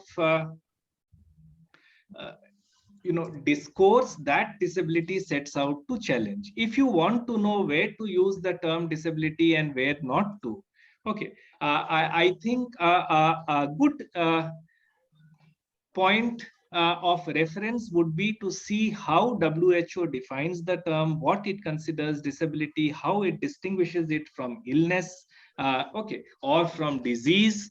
And then, we know that the discursive area of disability studies is this. Okay, what disability is trying to look at are these things. So beyond that, if we are using disability as some kind of loose metaphor, if we are uh, uh, trying to use the term in terms of aren't we all disabled, weren't we all disabled during the pandemic, I think these are all micro invalidations of the disability experience which we must avoid. Okay, that is again, a kind of let us say negating the ideas, the experiences, and all the efforts that persons with disabilities are putting in order to fight this kind of marginalization. I hope that answers your question. Yeah. One more question. Yes, please. What is the state of the mental health issues in the disability spectrum? Well, yes. That is a gray area, and I would say that if you are looking at certain conditions which are classified as intellectual disabilities, you are in the domain of disability studies. If you are looking at let us say psychological or clinical issues, they can be classified as illnesses, they can be classified as medical conditions, and there is a whole area of study which deals particularly with that, which we call MAD studies. Okay, MAD is again a word that has been reclaimed from its negative connotations by this particular area of study. So that would fall under MAD studies. So that is a kind of rough distinction between what we talk of mental health issues on the one hand and intellectual disabilities on the other. Yes, I think Shivani ma'am can. Yeah, I can unmute myself. I think I'm audible now. Yeah. Yes. This is a very, very new area for all of us, and therefore I think I do not even know whether to correctly, I'm phrasing my questions correctly, because these are more like thoughts and questions that one has, and it's mostly like thinking aloud, I think. So just two questions. One, should we think in terms of a hierarchy when we are talking about disabilities? I'm especially talking with reference to learning disabilities. And because these are invisible disabilities, do you think there is a larger insensitivity in dealing with such disabilities? That's question number one. And the second question is, because one is increasingly now talking about the right terminology. In fact, and this is something that I think is not such an academic question, but more in terms of engaging with the disabled in real life or with disability issues, having conversations about it. I am not sure if one has one is so caught up in this anxiety of not having the right terminology that I think it sometimes stops us from having a conversation or engaging with a person who's perhaps disabled. I was reading Ambai's new collection, and the title story, in fact, there I came across this idea about how somebody who is deaf would actually prefer being called deaf rather than, or have these kind of terminology getting in the way, because it calls a spade in that sense, and they would rather have that. So that kind of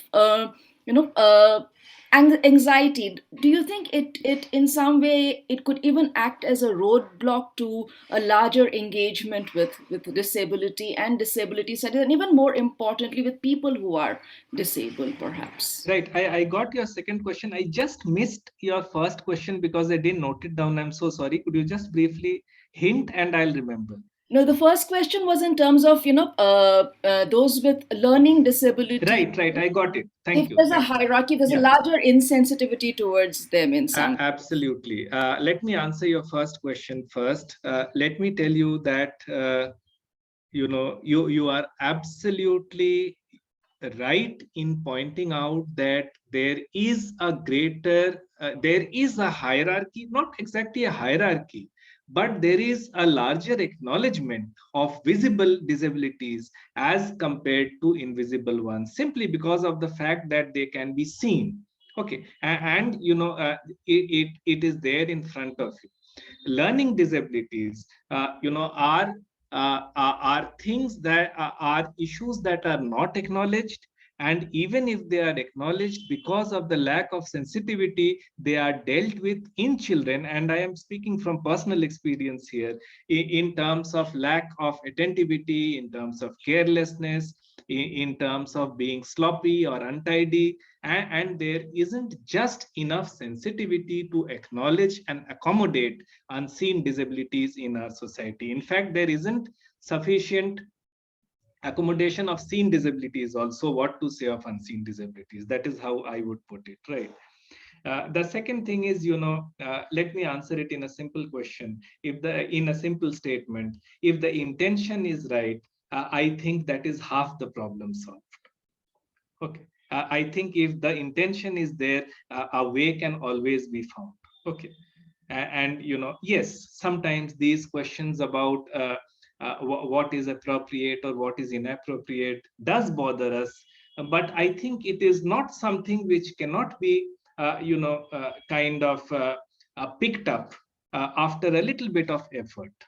Right. I think there are lots of disability etiquette manuals which are readily available on the web for any of the students who wants to know what the right way is. I think you can just refer them to that, and it takes just 15-20 minutes to read it and know the basic things. I hope Yes, that thank answers you your very question. much. Thank you very much for addressing the questions.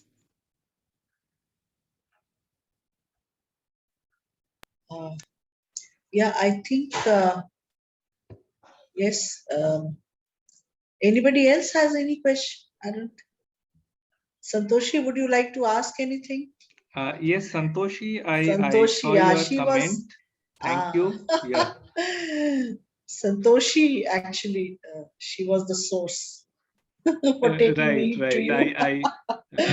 I too came to know, but slightly later, because I wasn't at home, and Okay. I got your mail first. But then yes, I know. Thank you, Santoshi, and thank you, Prerana. I hope I've been able to. Yeah, much more than what we had expected and anticipated. We took a lot of your time, sir.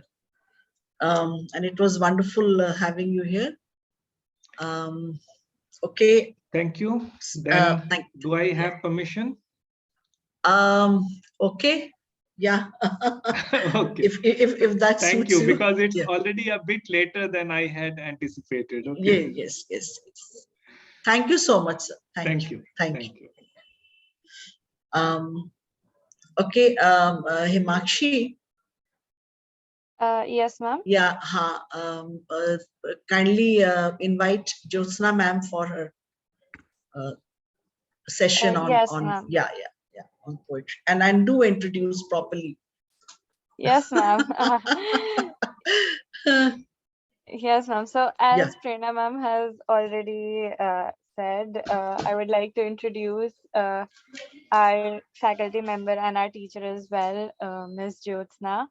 Dr. Jyotsna ma'am has been an active member of our faculty, and she has had a poem been a part of the syllabus in the undergraduate level, the paper that we study, literature and disability. And it is a great honor to have you here with us, ma'am. So please do join in and share your views. And Yeah. I hope you are muted, Josna. ma'am, you're muted, but you're visible. Thank you, Himakshi. Thank you Yes, all ma'am. for inviting me here. I also thank Prerana again. Repeat, Josna. Now you are unmuted. Yes, I think I'm audible now. Is she audible to everyone? Yes, ma'am, she's audible. Okay. Wonderful. Okay. So, first of all, I would like to thank all our three professors. They have given us wonderful talk. So we can see after Professor Aneja, we can find Professor G Jb Prasad has enlightened us with his wonderful lecture. So it is always a pleasure to listen to the perspective of non-disabled about disability. So we can find Professor G Jb Prasad talking about the disability, or we can just find how he happens to talk of the different abilities of people, that like how he brings into different professions, like the perfume industry, and like we can just see talking of the different abilities we can find. We can even think we should thank Professor Mahanta as well for giving such an enlightening lecture and talking of the syllabus, how it is framed. So when we talk of like how the syllabus is framed, that comes to my the inclusion of my poem as well. It is called the sea. It is called sea. So the verb see I have used here. So before having this poem in my collection, Ceramic Evening, it has appeared in the anthology called The World I Write In. My friend Nivedita and I have edited this volume of poems and short stories. So this anthology happens to be titled as The World I Write In. So we have taken this inference from Helen Keller's The World I Live In. So for this course, we have the selections from Story of My Life, but we have her another book, that is The World I Live In. So from that, we just took it, and as a kind of a new take, we have titled our work as The World I Write In. For that, we have received many poems and short stories, but actually we were rejecting 70% of the works that we were receiving. So we particularly had something in our mind, the kind of works we were willing to include. So in that context, we have included the works which were actually having the kind of disability perspective, which is not negative, which is not sympathetic, which is not using the words. We were actually looking for the experimental works. In the sense, like as we were talking of the politics of Divyang, we can see that we don't like the kind of divine intervention and all. At the same time, we wanted the works which would celebrate the disability at the same time, which can be done in a different way. So in that context, we have just received so many works, poems and short stories. So for that anthology, I have written this poem called Sea. So initially we thought our works we won't be including in this anthology, but later we just thought of including that. Later my collection came, Ceramic Evening. In that this poem is included. See, so yeah, I will just read the poem so that afterwards I can just discuss the contents of the poem. So I want to see the name of the rose, how strikes at alphabet on sand, how the infants gaze at flags, the elders spiteful of odd numbers. I am an odd number, cannot fit in a small planet. I have something else to do with raindrops. Perhaps I make a pastry with them. I don't see colors in smiles. I read captions instead. Voices, fragrances, love, and sugary words don't have colors. They just have anodynes. I live beyond the awkward metaphors, beyond touch. I am a disfigured kite and an unrhyming couplet. Imagination takes nowhere, desires do. My dreams have dreams of others talking in dreams. I am not a singer, not a musician, not a painter, not a firefly. I am you.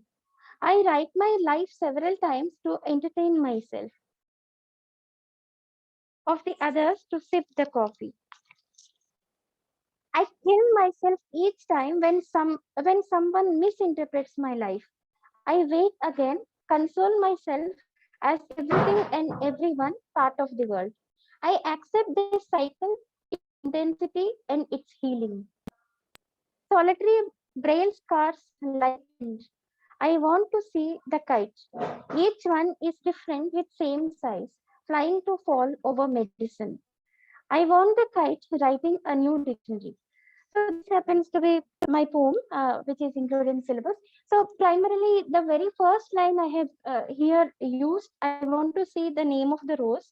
So just I have used it to say the name of the rose is the title of the novel. So in the very first line, I wanted to use the title of a novel instead of saying just to mean looking at the flowers. Then afterwards, I just use this line: "Have the infants gaze at flags, and the elders spiteful of odd numbers." So I just find that the children are very well. They are able to uh, create an integrative society. So we can find that children play with the disabled, or we just find that we introduce the difference towards disability to the children, but children themselves don't learn about disabilities. For them, everything happens to be equal. So unnecessarily, this integration or separate schools, or in that sense, like we can just find the education, or we can find the differences in the school happen to be created, but by nature we can find children are very much accommodating in terms of disabilities. So we can just find the elders can learn very well from the children. So that's why I just use this word here. So afterwards, I just start talking of myself. I am an odd number. So we can just find that the disability happens to be, in a sense, somehow we can find it as something imposed. For this particular syllabus, we have one important aspect. What we can find is we have 5 autobiographical writings, and all 5 are written by women. So the writings which are chosen for this course, we can see that they happen to talk of both gender and disability. Then in the poetry section, we have the first 2 poems from the very much reputed anthology called Beauty is a Verb. So the title itself, we can just see Beauty is a Verb, and it is edited by Michael Norton. Michael Norton happens to be the editor of this journal called Word Gathering. So from this collection, we have these poems, the 2 poems we have from Beauty is a Verb. So many of these visibility poets we can find, they do experimentation, they do the graphic representation with words. And what is striking in visibility poetry and literature is, apart from the themes and all what we have discussed so far, we can find that we can find the representation of the assistive devices. Like many of the disabled, we can find they happen to use the assistive technology devices, or we can find all these happen to be portrayed with aesthetic kind of presentation in poems. So in my collection also, I have written about a poem on screen reader that we all use in computer. Also, I have written a poem on Taylor's frame, which we use for learning maths in school. So how we used to play with the Taylor's frame. So Taylor's frame is basically it is meant for teaching maths for the visually impaired children. But children have this tendency of uh, playing with the things. So that's how we used to build castles with it. We used to make houses with the shape of it. So I have to write about it. Anyway, this poem happens to be included. So then afterwards, I have written, I cannot fit in a small planet. So I just happen to talk of the world, in a sense, because the world is not actually accommodating my difference. So I have used this. I have something else to do with the raindrops. So usually people say that visually impaired people respond to only the sensory aspects, like music or listening to something makes them happy, or talking to someone makes them happy. So these kind of assumptions we have. So that's why I happen to say, like, I make a pastry with the raindrops. In the sense, I just mean to say that we happen to be getting pleasure from various means, so beyond one's own comprehension. So that's why I don't see colors in smiles. I read captions instead. So we can just find that. I just mean like we have this cliche kind of association with colors with different things, and we can just find there are these assumptions that visually impaired people will find the colors or will feel the colors, and painters like visually impaired painters, we can find that they get a sense of colors in the sense it is a kind of a contradictory view that they always think of the colors which they can't see, they will use actively in their works. So it is not like that. So that's why I don't see colors in smiles I have written. I just read captions instead. Also, we are having the captions. For example, if we watch something, a video or something like that, so we usually read the captions and we just try to get the sense of it. So in that sense, we can find that the world of the visually impaired, it is not excessively bright, it is not excessively dark. It is the intermediate kind of world. It is not excessively colorful or excessively dark. Nothing is excess in the life of a disabled. Every temperament, every aspect happens to be balanced. So that's why I have used it. Then afterwards, voices like this, they don't have colors. They just have anodyne, so the pain relievers kind of thing. So in a sense, like we can just see the non-disabled people, they sometimes think that talking to this person will ease them from the pain, so that kind of a thing. So they don't have any color. So uh, love doesn't have a color, or anger doesn't have color.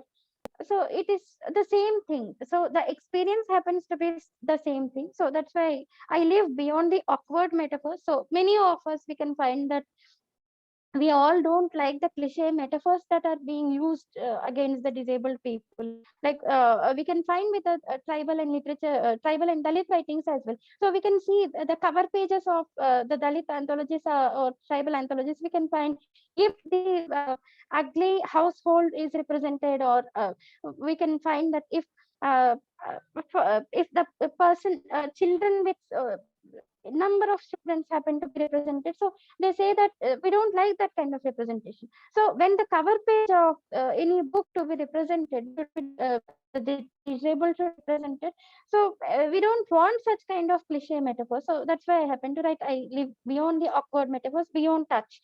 So the visually impaired people feel everything only with touch. People think that way. So that's why I live beyond touch. It is not only the touch, but it is the calculation, so many calculations that we make, the mental pictures that we have, or the organized activities we have, or so many other things happen to make a person.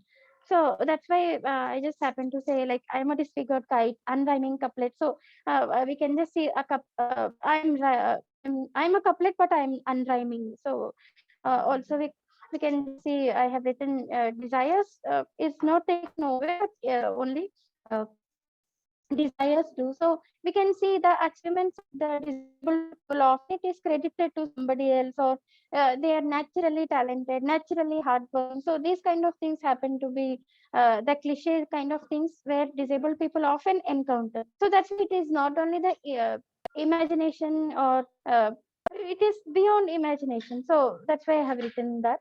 My dreams have dreams of others talking in dreams. So many times we can just Google the word how visually impaired people dream. So in that we get different theories. So it is not at all like that. So we don't happen to dream. So the conversations only appear in dreams. Some of us, like those who are having the visual impairment from the beginning, we just find we get only the conversations, the places that we have visited. So the dreams, as they happen in the unconscious kind of spectrum, we can find dreams don't take us somewhere. Only in the imagination, in the conscious act, we can recreate, we can create something which we have, the places which we haven't gone. But the dreams are so true that the places we have visited, the objects we have seen earlier, the objects we have felt earlier, the people with whom we have talked earlier, only they appear in the dreams. So in that context, I have used it. So I'm not a singer, not a musician. So some of us, like visually impaired people, we just find that they happen, like disabilities happen to be associated with so many cliches all the time. So in a sense, like these people do well with their voice, or all the visually impaired people are singers, or they do well in music. So these happen to be the cliches. So that's why I have used I am you. So I'm no different from anybody. I'm just you. So if you have pain, and I'm also having pain. So the means of pleasure happen to be different. For example, people think that if somebody is making fun of the disabled, then the not may not know that I'm just making faces like this. But we can just find even the disabled people will understand it, but they just act in a different way. Just say that they don't know it. So in a sense, the pain and pleasure, we can find that they happen to be equal for everybody. So that's why I have written I am you. So this happens to be like afterwards we just find I kill myself each time when someone misinterprets my life. So only the disabled individuals, we can find that their life happened to be misinterpreted several times. Many of these writers we can find Malini Chib, whose writings are included as part of our syllabus also, she also happens to write this. Why you talk about my life without having any view regarding my personal life? So how much pain we have undergone, how much we have struggled. So often these things are ignored. So that's why we just find that I kill myself each time when someone misinterprets my life.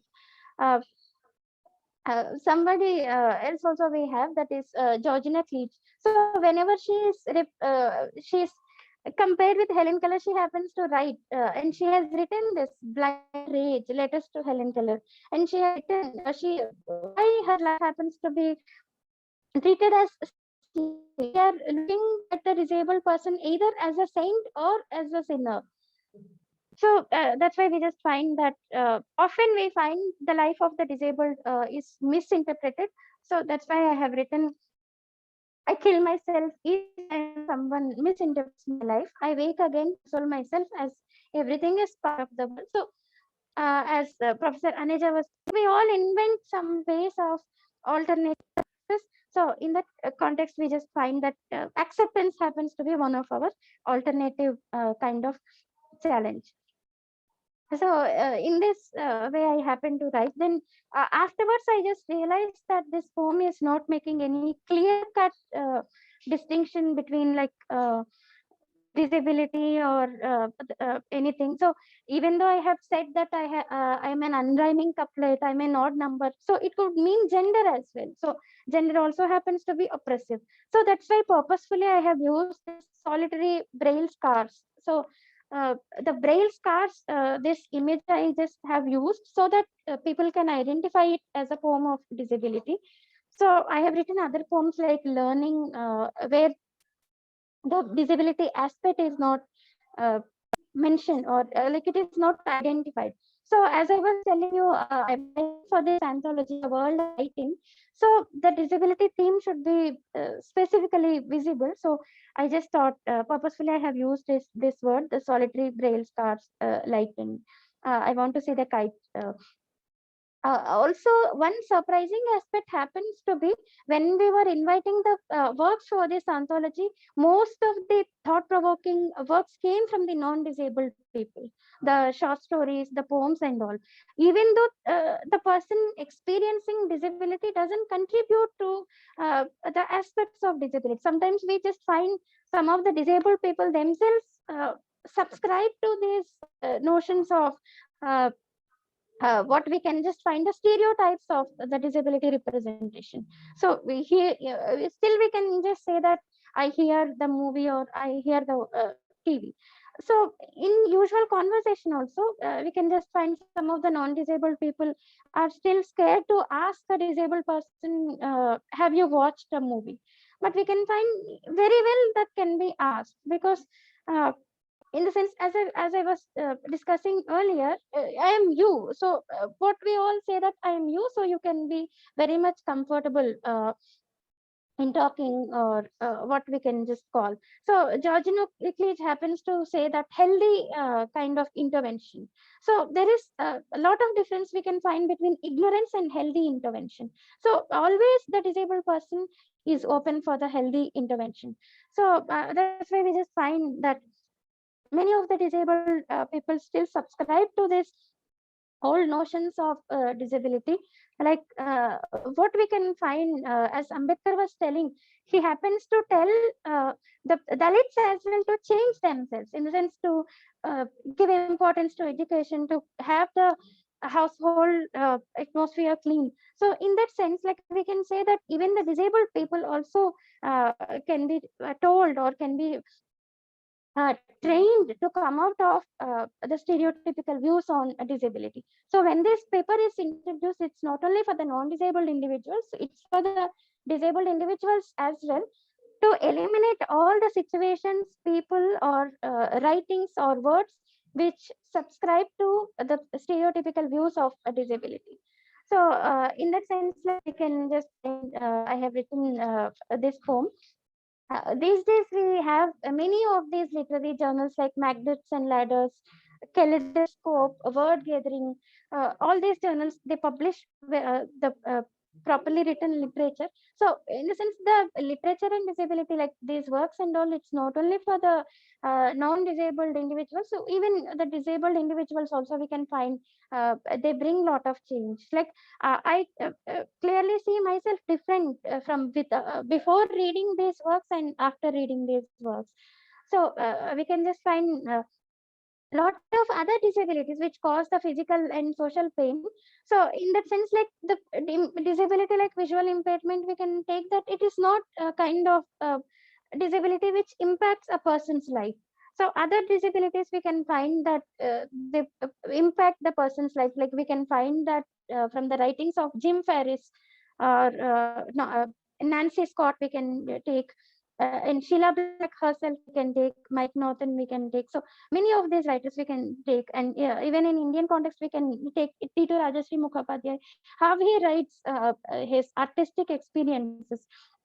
So we include the challenges of the mental illness as well within the framework of disability when we try to include these works as well. Like Reshma Veliappan's have her life as a schizophrenia happens to be there. That selection also we have. So in that we can just see that we just try to include all kinds of disabilities, and primarily we just see that uh, soon from the years to follow, we may expect that literature and disability can become a core paper as well, because it contributes a lot to the different kind of aesthetics. So as you find, the Dalit aesthetics happens to contribute to the revolutionary metaphors or protest metaphors we can think of, what Zelina Elliott happens to talk of. The alternative discourse, the alternative aesthetics happens to be created. In the same way, we can say the disability aesthetics happens to be created, which like we can just find not only the Indian experience, aesthetic experience in the post-colonial session as well. So as it is something which we can proudly say that as Professor G Jb Prasad used to say, all the translated works happen to be appearing in a new volume. So we are going to have new set of stories and poems. This particular work, the Disability in Translation, the Indian Experience, it contains the essays of several short stories which represent almost all the Indian languages. And after reading this work, we just find that how these many works are written in our own languages. And we just find even there is one essay we find which is written by B. Mangalam, which happens to talk of the representation of disability in Selepatikaram and the story by Bama. Even it carries the wonderfully written editorial introduction by G Jb Prasad and Someshwar Sati. So even this collection, like we can just find so many stories we can find from all the languages. So it's a kind of a privilege for us to have this kind of a seminar. So I thank our principal for giving us this opportunity to have the seminar, and I thank Prerana for organizing this wonderfully thought out seminar. I also thank her again for giving this opportunity to share my views on my poem. Jyotsna, you need not thank me. I think everyone can hear me? Yes. Yeah. Jyotsna, you are already the co-convener. Come on. You played a very vital role when we prepared the concept note, and your session was no less significant and vibrant than any of our preceding speakers. And it was wonderful listening to your voice. I mean, it seemed as if you were speaking your heart out, and you also kind of summed up many things that Professor Prasad and Professor Aneja and Professor Mahanta have already said. And yes, I am you. You are us. That message is definitely there. Okay, Amal, are you there? Amal? Yes, ma'am, I am. So please invite Dr. Priyanka Tripathi.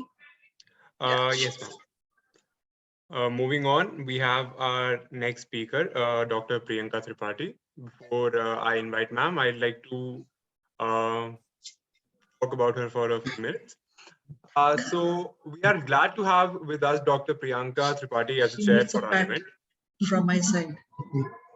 Dr. Priyanka Tripathi is an associate professor of English and head, Department of Humanities and Social Sciences, Indian Institute of Technology. Very good. She has published extensively with Indian literature, Journal of Gender Studies, Journal of Graphic Novels and Comics, Humanities, Economic and Political Weekly, amongst others. Anybody else. She has received several grants: GIWS Fellowship 2021 to 2022, Shastri Conference and Lecture Series Grant 2021 to 2022, Post-Colonial Association Grant 2020 to 2021, CIIL Conference Grant 2020, amongst others. She has also worked on several government-sponsored projects related to gender issues. She is also the book reviews editor for Rupkatha Journal on Interdisciplinary Studies in Humanities and newsletter editor for Post-Colonial Association UK. She works in the area of gender studies, South Asian fiction, humanities, and graphic novels. I now invite ma'am to give the chair's address.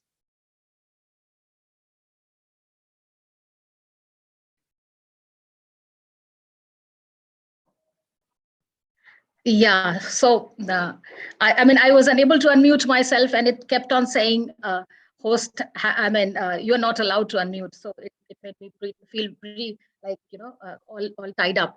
So thank you, Amol. I think I should begin by thanking Professor Sinha, who invited me to be part of this particular conference or seminar that she's organizing. And I missed Professor Prasad's lecture, but I heard part of what Professor Mahanta spoke, and of course everything that Professor Jyotsna spoke. So I think it was it kind of summed up a lot of things that we talk about in disability studies. I will pick up from, and of course I congratulate the organizers for hosting this seminar on such a relevant topic as of now, because we are operating in a very inclusive society.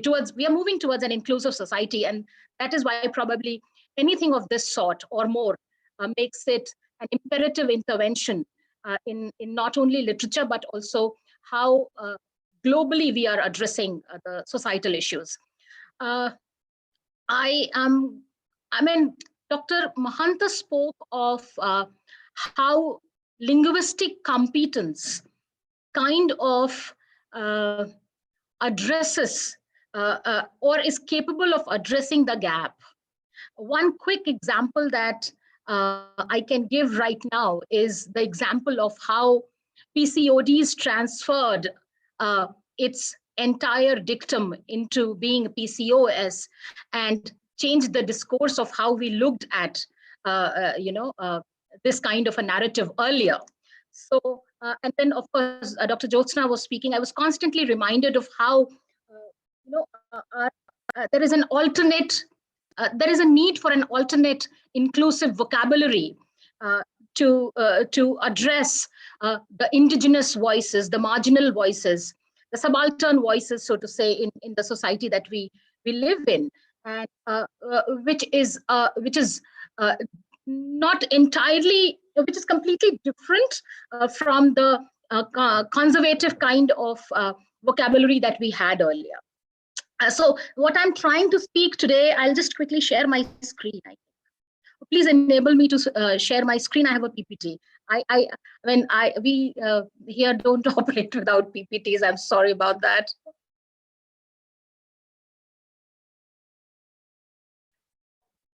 Just a second, ma'am. Sure, Amol. I'm sorry. So what I'm going to speak today is about the senile mind, reflections on cognitive disability, and the aging self in select Indian literary texts in English.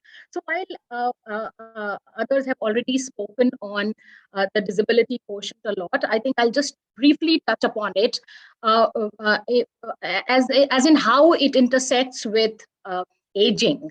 And there is where it kind of changes the whole process of how disability is conceived and perceived in literature. So when we talk about the disability experience that kind of remains concentrated in a later life, it posits a very important question of how aged body is a kind of othered in the process of reading it against the able-bodied youth. So, as a kind of a signifier, age-induced disability excludes those individuals, bodies and minds that fail to fit the presiding narrative of ableism, thus making them with a stigmatized social position. So it is from this position that I look at my talk today. And if I can share my screen. Yes. Can you see my screen now? Yes, ma'am, it's visible. Yes. Just give me one more minute to kind of settle it. Yeah. So, like I said, the title of my presentation is "The Senile Mind: Reflections on Cognitive Disability and the Aging Self in Select Indian Literary Texts in English." And what I basically want to do is I want to bring in a kind of an amalgamated narrative of how critical disability studies meets critical gerontology. So if I talk a little bit more about how the disability experience gets its more nuanced version in the process of aging, the disabling structures of society play a very fundamental role. Because what they do in the process is that they manifest the age-conscious living that intercepts the aged beings from realizing their own desires and expressing their own subjectivities. Now, in the context of distinguishing the process of aging from the experience of disability, a very useful narrative can be of the absent presence in the realm of disability discourse. Now, it can also help one identify what is typically for someone of a certain age and what it is not. Like, even in our day-to-day narratives, it is often, there are so many activities that remind you of your age. So it helps us to reconsider how we conceptualize aging and disability theoretically, and how current theories of aging and disability do or do not fit to our understanding of aging into disability. So when we talk about aging into disability, it becomes a prevalent process that affects most individuals in short bouts or in a very sustained kind of a manner as they saunter into old age. the corporeal weakness and loss of cognitive faculties act as dominant markers of later life, repudiating the sense of autonomy, embodiment, and self-expression. So when the old age kind of, knocks your door, infirmity restricts the able, healthy, and unconstrained living for an individual, regulating it with a disability pathology gaze. Now, this kind of gaze, what it does is that whether it is chronic illness, personal loss, or any kind of psychosocial factor, this gets accentuated through this gaze when a disabled aging process is looked through this gaze, and thereby making them more prone to a dependent existence. Also, it takes into consideration the varied ways in which socio-cultural understanding associates a presupposed idea of aging with incapacitation and structures a narrative of loss, deterioration, and also marginalization, very much like what Dr. Jyotsna was talking through her poems of how, an inclusive vocabulary, an inclusive terminology can lead to, an inclusive society. So, and of course, which in contemporary times, we talk about how societal structures have to be inclusive. There is no other way out. And it begins from, language, because that is one of the first things we learn. And therefore, it begins from there, even in terms of how we are talking about the gender sensitization process or other kinds of sensitization processes. Everywhere, the role of language cannot be negated. So in the sense, when we talk about disability, it's not something that one has, like a disease or something, but experiences. And there is where I think I'm sure others must have spoken about, but I'll still talk about the three schools on which critical disability studies has operated, of which the third one, which is about the inclusivity part and social inclusivity part, is extremely important, and how it talks about somebody's experience into disability arising not from the body, but from the relationship of society and its institutions to this, to what we can call embodied actors.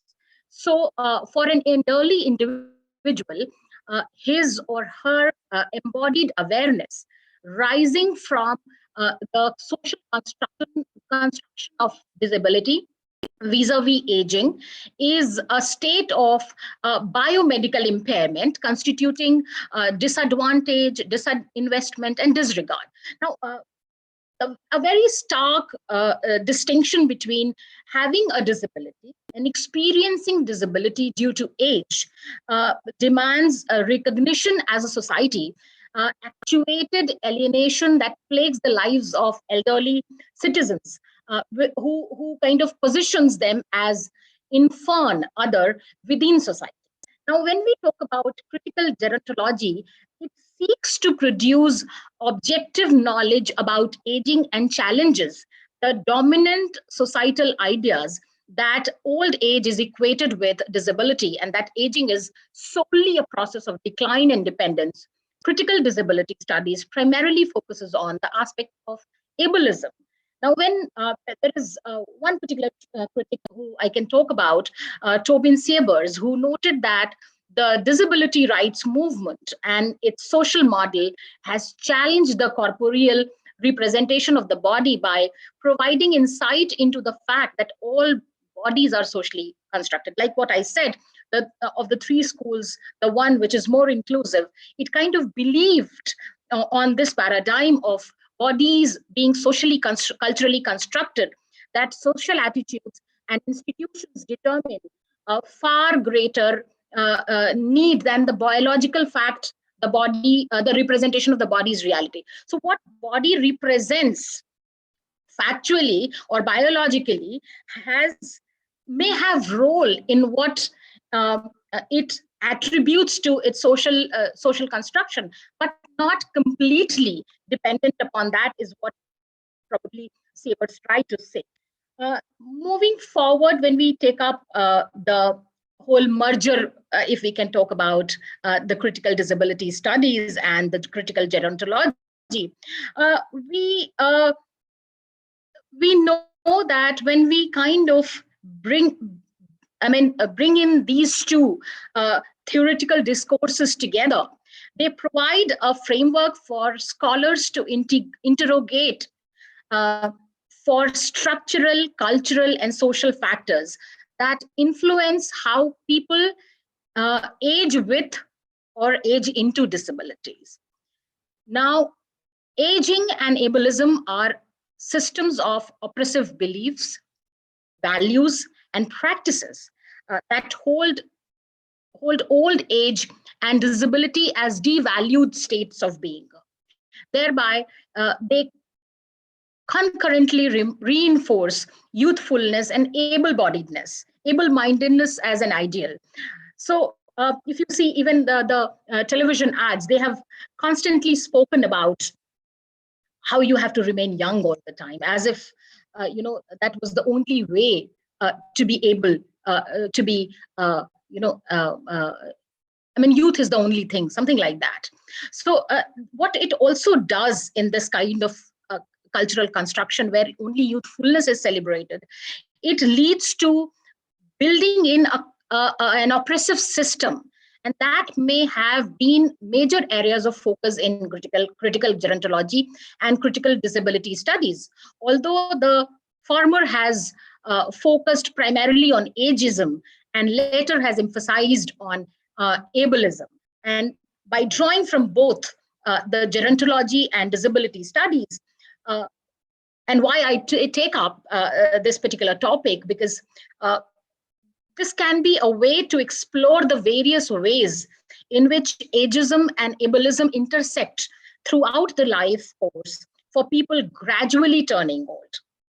So when you talk about MAD studies or memory studies or smell studies, these were theoretical frameworks or critical frameworks that were not even heard of, say, 15, 20 years back. But now we know that this is important discourse to lead on to, or perhaps a very a very micro kind of framework that we can lead on to. So it becomes very important to reflect and understand where these two critical areas of academic engagement intersect and digress for shaping or resisting ageist and disabling perceptions. The interdisciplinary exploration of the lived experiences and the cultural and societal contexts within which they occur underlines the way in which anti-aging and anti-disability discourses practices intersect for those aging into with disabilities. So when we talk about aging as what one experiences, the kind of embodied awareness which arises out of the social construction of disability vis-a-vis aging in a state of biomedical impairment, which constitute a disadvantage, investment, we can think of a Cartesian model, the whole conflict which get inspired by the distinctions between the vulnerabilities of the mind and those of the body aside. When one attempts to explore the autobiographical accounts of elderly people who live through the process of becoming old to becoming disabled, and makes one realize how the crude realities of experiences or experiencing various bodily and cognitive impairments transform the whole old age into a conceptually limited form of disability, dismissing entirely its individually different embodied stance. And in case of cognitive dysfunction, the focus is not only on the gradual decay of the body, but also on the loss of its reason, voice, and ability to be heard as a speaking subject. So when we talk about some of the particular diseases that I will talk about, say, for example, dementia, Alzheimer's, delirium. I mean, these are most commonly experienced cognitive disabilities in old age that articulate a rupture in the functioning of the mental capabilities. And just the other day, I was talking to somebody about the experiences of dementia, and it was, I mean, also a film that I recently saw, and it scared me, to say the least, because realizing, I mean, most of the narratives that we have seen is from the perspective of its audience, or the caretaker, or the caregiver, so to say. But because in these narratives of dementia, we have hardly found a narrative. At least I have not come across a narrative which was from the point of view of the person who was suffering from dementia, because the whole forgetfulness has already started. The process of has already started, and therefore coming to it, I mean, as a kind of a narrative from the person's point of view becomes very difficult. And therefore, some of the pertinent questions that emerge in this regard are how do the elderly beings suffering memory loss negotiate with this narrative? Or for that matter, how do they interact with the immediate and larger social order? So when we talk about Howard Broody, who in his stories of sickness recognizes that having a mind that functions is a fairly normal way, is a very important part of being a person. But in cognitive disablement, there is a common sense aspect to the assertion than the individual. But no, I mean, while you continue to live as a person, you also at the same time no longer exist as a person. So this statement is in line with approaches that locate personhood in memory, suggesting that identity is lost in dementia. Alzheimer's disease and subjectivity is altered. So I remember there is a center on memory studies, or Center of Memory Studies in IIT Madras. So I was just talking to a professor who's in charge of that center one day, and then he spoke about a residential. I mean, in COVID, all of us went through different kind of problems, but one thing that he told me about the particular residential block and how they have promoted inclusivity in a way was that one block is totally assigned to elderly people. Like, the occupancy of that flat is purely based on age. Now, when we talk about this kind, and of course, they have arranged for pretty much everything, all kinds of facilities that are required for people aging, so to say. So, with these kind of many support systems that they have created, probably they are aging, but they are not aging into society-generated disability of some kind. And when we talk about Alzheimer or we talk about dementia, we know that there is a fractured sense of identity that defines the life of such disabled individuals. And Indian literary texts, of which I'm going to talk about now, they kind of conceptualize the notions of personal identity and selfhood in elderly characters suffering from memory loss, and how the erasure of memory in a person who is both the object and subject of analysis affects our idea of the identity of that person and their sense of belonging to a group. And not just that, when we talk about they're starting out from different types of memory, whether it is individual or whether it is social or cultural, the narrative or the narrative strategies that authors in these texts use or configure to represent the disease is represented and perceived, and how cognitive impairment related to aging creates effective links while bringing up the exclusion and silencing of specific unsettling elements. It is in this sense that confronting our views of people with dementia also means confronting ourselves with who we are, both as individuals and collectively, inquiring about what the disease implies with regard to our fears and asking questions about how we kind of empathize. Because when we were talking about, when I was listening to Professor Mahanta, I was responding to one of the questions asked by a professor, and he also talked about the element of empathy. And so these writers in these texts that they have written have talked about how this cognitive dysfunction or a cognitive disability in old age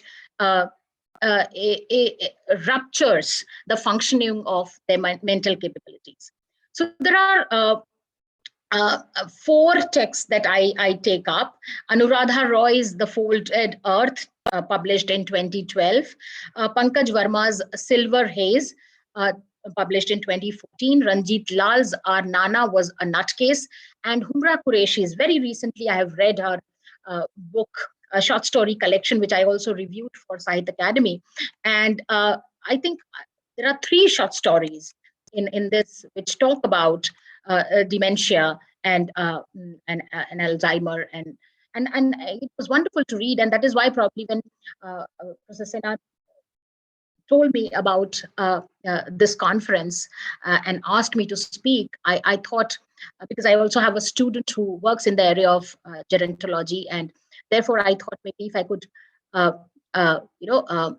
integrate both these together, it would make for, if not make for a great talk, I think it would make for a very great intervention, and that might lead to a lot of areas that subsequently people who are attending and people who will listen to even at a later stage can address to. So when we talk about these texts, the significance of the body as a primary site for knowing the world that Merleau-Ponty speaks of forms a small but critical focus for understanding the embodied experience of living with senile cognitive disability.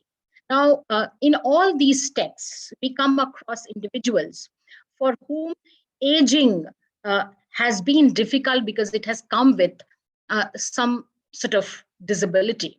And when we talk about Ponty's notion of body subject, we understand that aspects of personhood are sedimented in habits of the body and thus persist despite severe cognitive impairment. And when we talk about embodied selfhood, it takes its theoretical bearings from Ponty's reconceptualization of perception and also Bourdieu's concept of habitus, and advances the notion of selfhood that considers both the body's power of natural expression as manifest, for example, in basic bodily movements, and the coordination of visual, tactile, and motor aspects of our body. When you take up the public discourse, which has been equally divided between the medical approach and the question of care, the literary text, all of them opt for a non-medical paradigm in which to read such age-induced disabilities of the mind is in itself is a kind of emphasizing on the embodied dimensions of storytelling. Now, when we take up these reading of these short stories, it is about the language of behavioral inappropriateness and practices of exclusion that come to encompass the lived experience of many old people that get highlighted. It also talks about the structures of the bodies, generations, households, neighborhoods, classes, and cultures that mediate and sustain the relationship between experience, significance, and practice. So what is it in reality that is happening, and how it is, how does the entire experience shape up the relevance of it, and how does it mediate and sustain the relationship between the integral narrative prisms through which the authors view dementia. Now,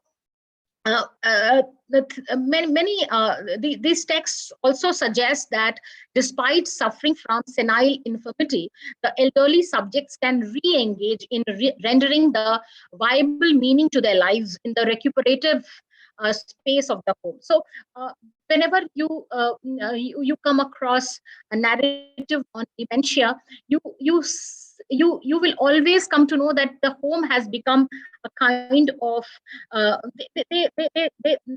yes a recuperative space for them, but it also kind of restricts them.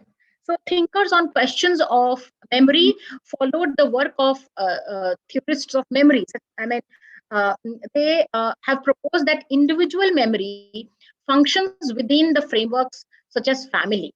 And Moore and Kabaha in 2015 talked about it and emphasized that when the networks begin to collapse, there is no longer a framework for recuperative efforts of an individual memory. And it is also within this space that the first traits of mental frailty are made conspicuous to the readers through the narratives of the abled, fit family members who project the elderly, unfit body as delirious, paranoid, and vulnerable. So it is in not only the contrast, but also juxtaposition that we have to see these narratives. So when we talk about the folded earth, in which Roy depicts through the eyes of Maya a mellowing of the regal Diwan Sahib, a mellowing that is closely tied in with his deterioration as a person. Now, there is a suggestion that Maya's own mother, just before her death, was also increasingly experiencing episodes of dementia-related crisis. Sleeping with a knife under her pillow, for instance. One of the first signals in Lal's Nana was a nutcase, of which Nana's progressing dementia is his forgetfulness. Similarly, in The Silver Haze, the character Kamla accuses the family servants of stealing, but in fact, she has given them sweets and forgotten. It is this which alters the family, although none of them voices this anxiety. Every family experiences the onset and progress of dementia in any individual member differently. So if I talk about Nana was a nutcase, I mean, our Nana was a nutcase by Lal, 2 of the 4 children find their grandfather's forgetfulness interesting and to exploit it to their benefit, while the older 2 are more concerned. Now, the 4 of them put together, however, redefine the networks of relationships, shifting from their roles of dependent children to caregivers and even guardians of the old man. In Silver Haze, the network of relationships that is woven around the mother becomes frayed. Her paranoia becomes the source of annoyance and embarrassment to the younger members of the family. And there appears to be no respite for them from her frequent memory lapses. Now, in this novel, the focus is on the decaying familial relationship under the pressure of dementia, which is quite obvious because if you read some of the medical narratives about dementia, constantly there is a narrative on how a caregiver should also be trained, because when dementia happens to someone, the family initially is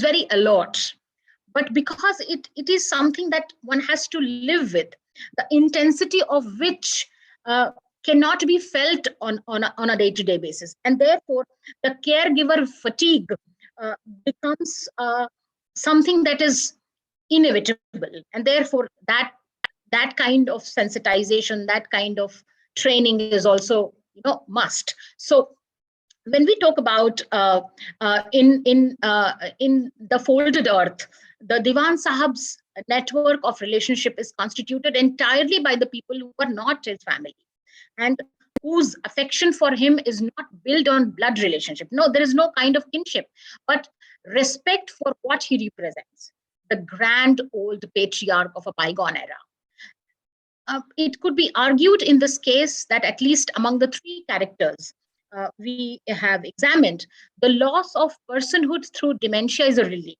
from the loss of his prestige and privilege, from his grandeur and economic independence. And the erosion of sustaining personal relationship is extremely linked in these novels to the erosion of personhood.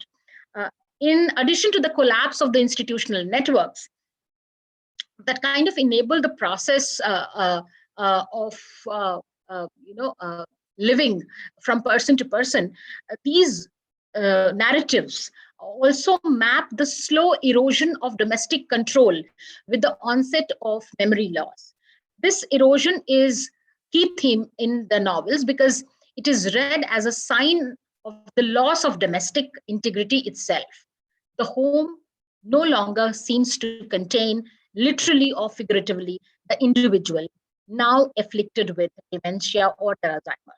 So when we talk about the Nana or the Divan or Kamla, they're all diminished versions of their former selves and seem disconnected from their settings. And settings they were once very, very familiar with, but and also have controlled over decades, but now it becomes a kind of a strange space that might recognize them, but they no longer recognize it.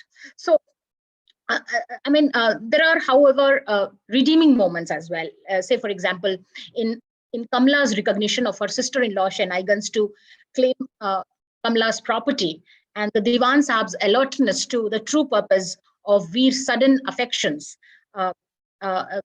This can be viewed as some of the redeeming moments in the novel. And while their everyday efficiency as persons might be eroded, this does not entirely wipe out or wipes them out of their embodied identity. So within this context of questions over the Indian family, these texts use aging into disability as a way of communicating or examining the kind of space the family becomes.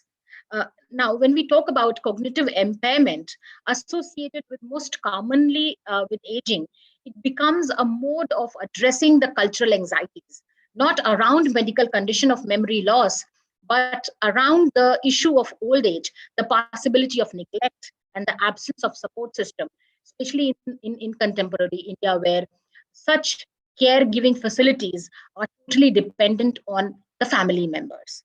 So if we talk about Qureshi in her short stories, she's extremely sensitive in portraying the corporeal decline that invariably affects every individual's life. And be it degenerative change or disability caused by an accident, her empathizing, like in one of the short stories, I remember that there is this woman who is going to, it's the day of her, her getting divorce.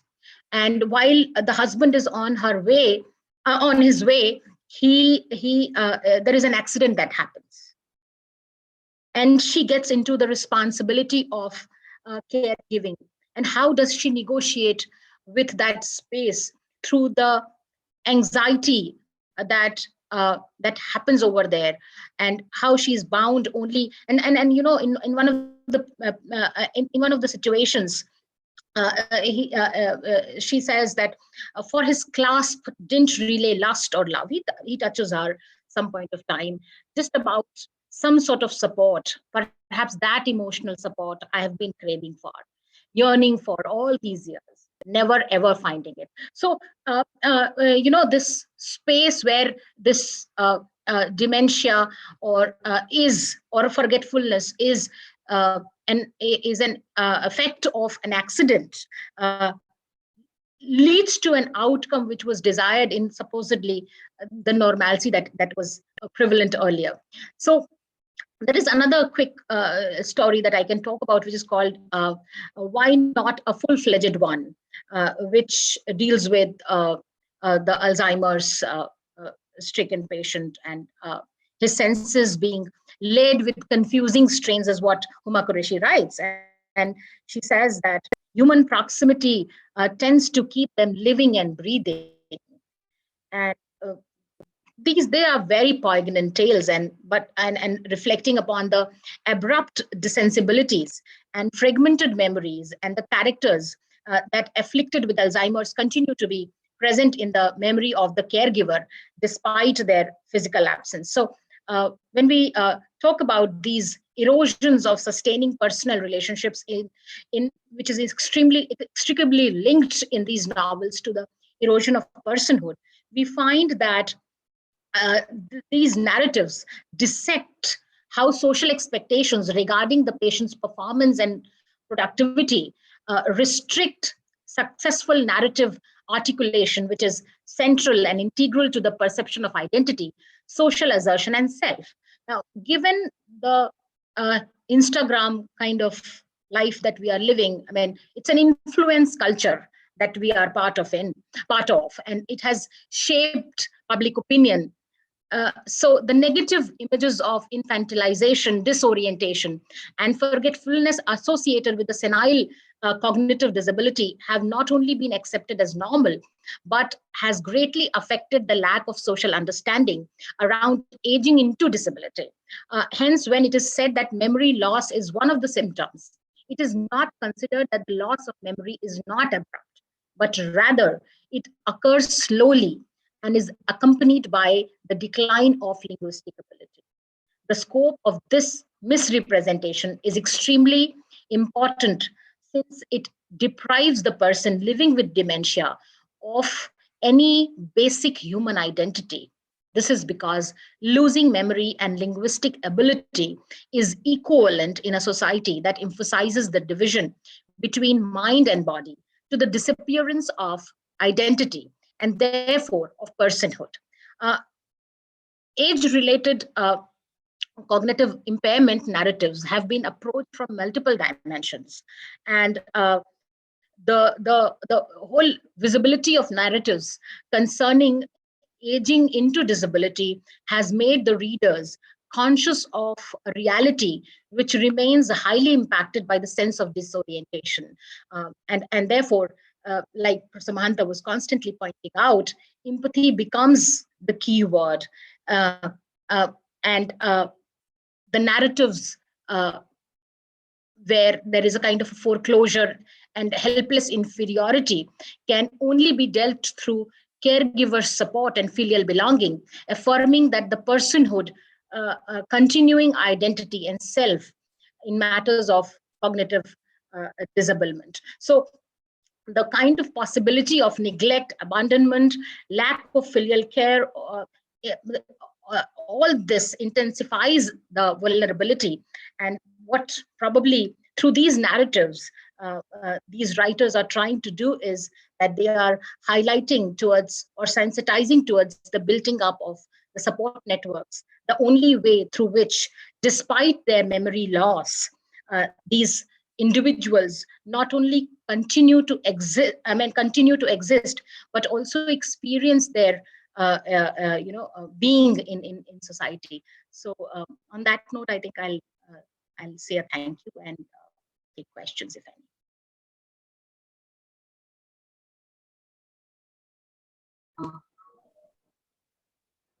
Well,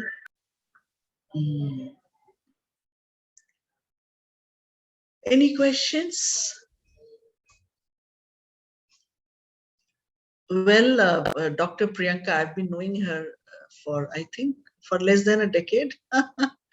We have met at Patna IIT whenever I went for paper presentation.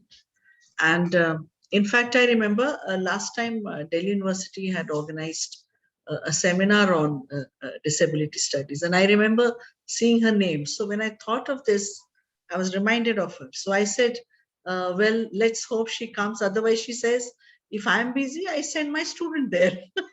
So I'm happy. I'm glad. I'm thankful that you could really make to this.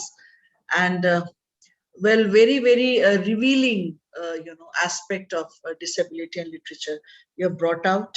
I think, again, this is what you can say the doubly or the thirdly marginalized sect of the society, where we seldom think about, about the aging and, how, disability, especially in the aging, how it can have such a,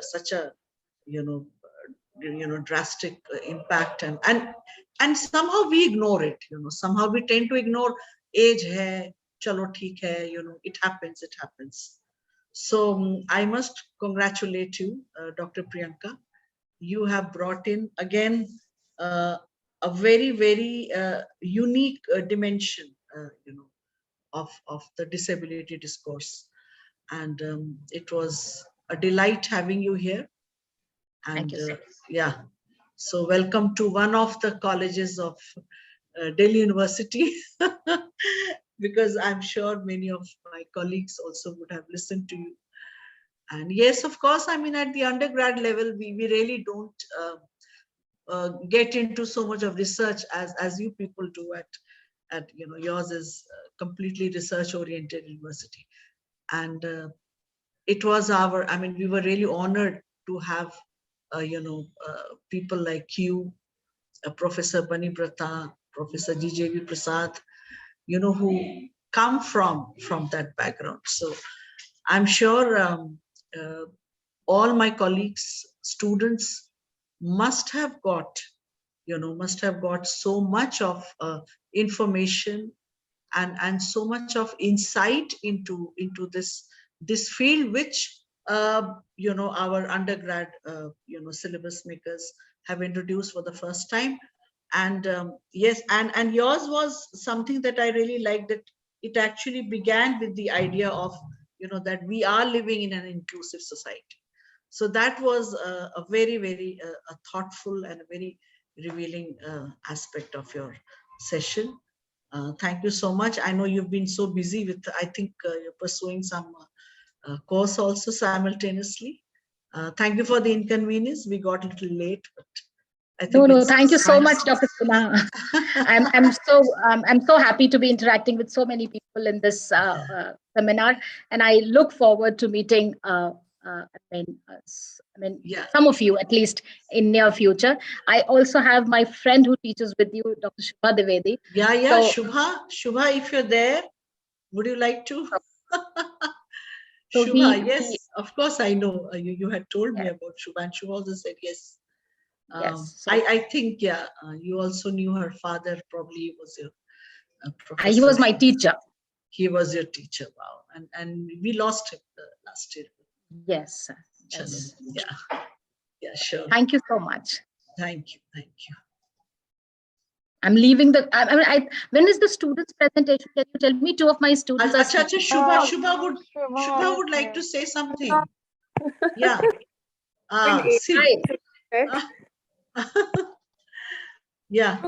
You after so many years. Yes. So Shubha and I go back to like more than 25 years. Yeah. So two friends meeting after a gap of 25 years. Huh? So thank me. I truly thank you. I mean, I could not have. I mean, your invitation was way too irresistible for many reasons. Yeah. Actually, yes. It is a very. I look forward to you coming. And let me first congratulate you, Priyanka, for this splendid talk. I mean, this splendid lecture. In fact, you opened many new threads for us to study and research further. So congratulations to you, and you did justice to the subject. And in fact, you have been a very good resource person, and Prerana ji has been, thanking you profusely. So we also do that. And I mean, I'm just looking for an opportunity when we can meet each other in person and share a lot of things. True. I'm sure we will have now with we were like the best of the buddies. We used to have a gang of girls many of our students would feel happy to, see two of us together. Yeah, so on this note, yeah. And rekindle your togetherness. Yes. Yeah. Okay, thank you so much. Thank you so Thanks much, a lot. Dr. Priyanka. Yeah, bye-bye. Okay. Bye, everybody. Thank you so Bye. much for your Yeah, time. bye-bye, bye-bye. Thanks. Okay.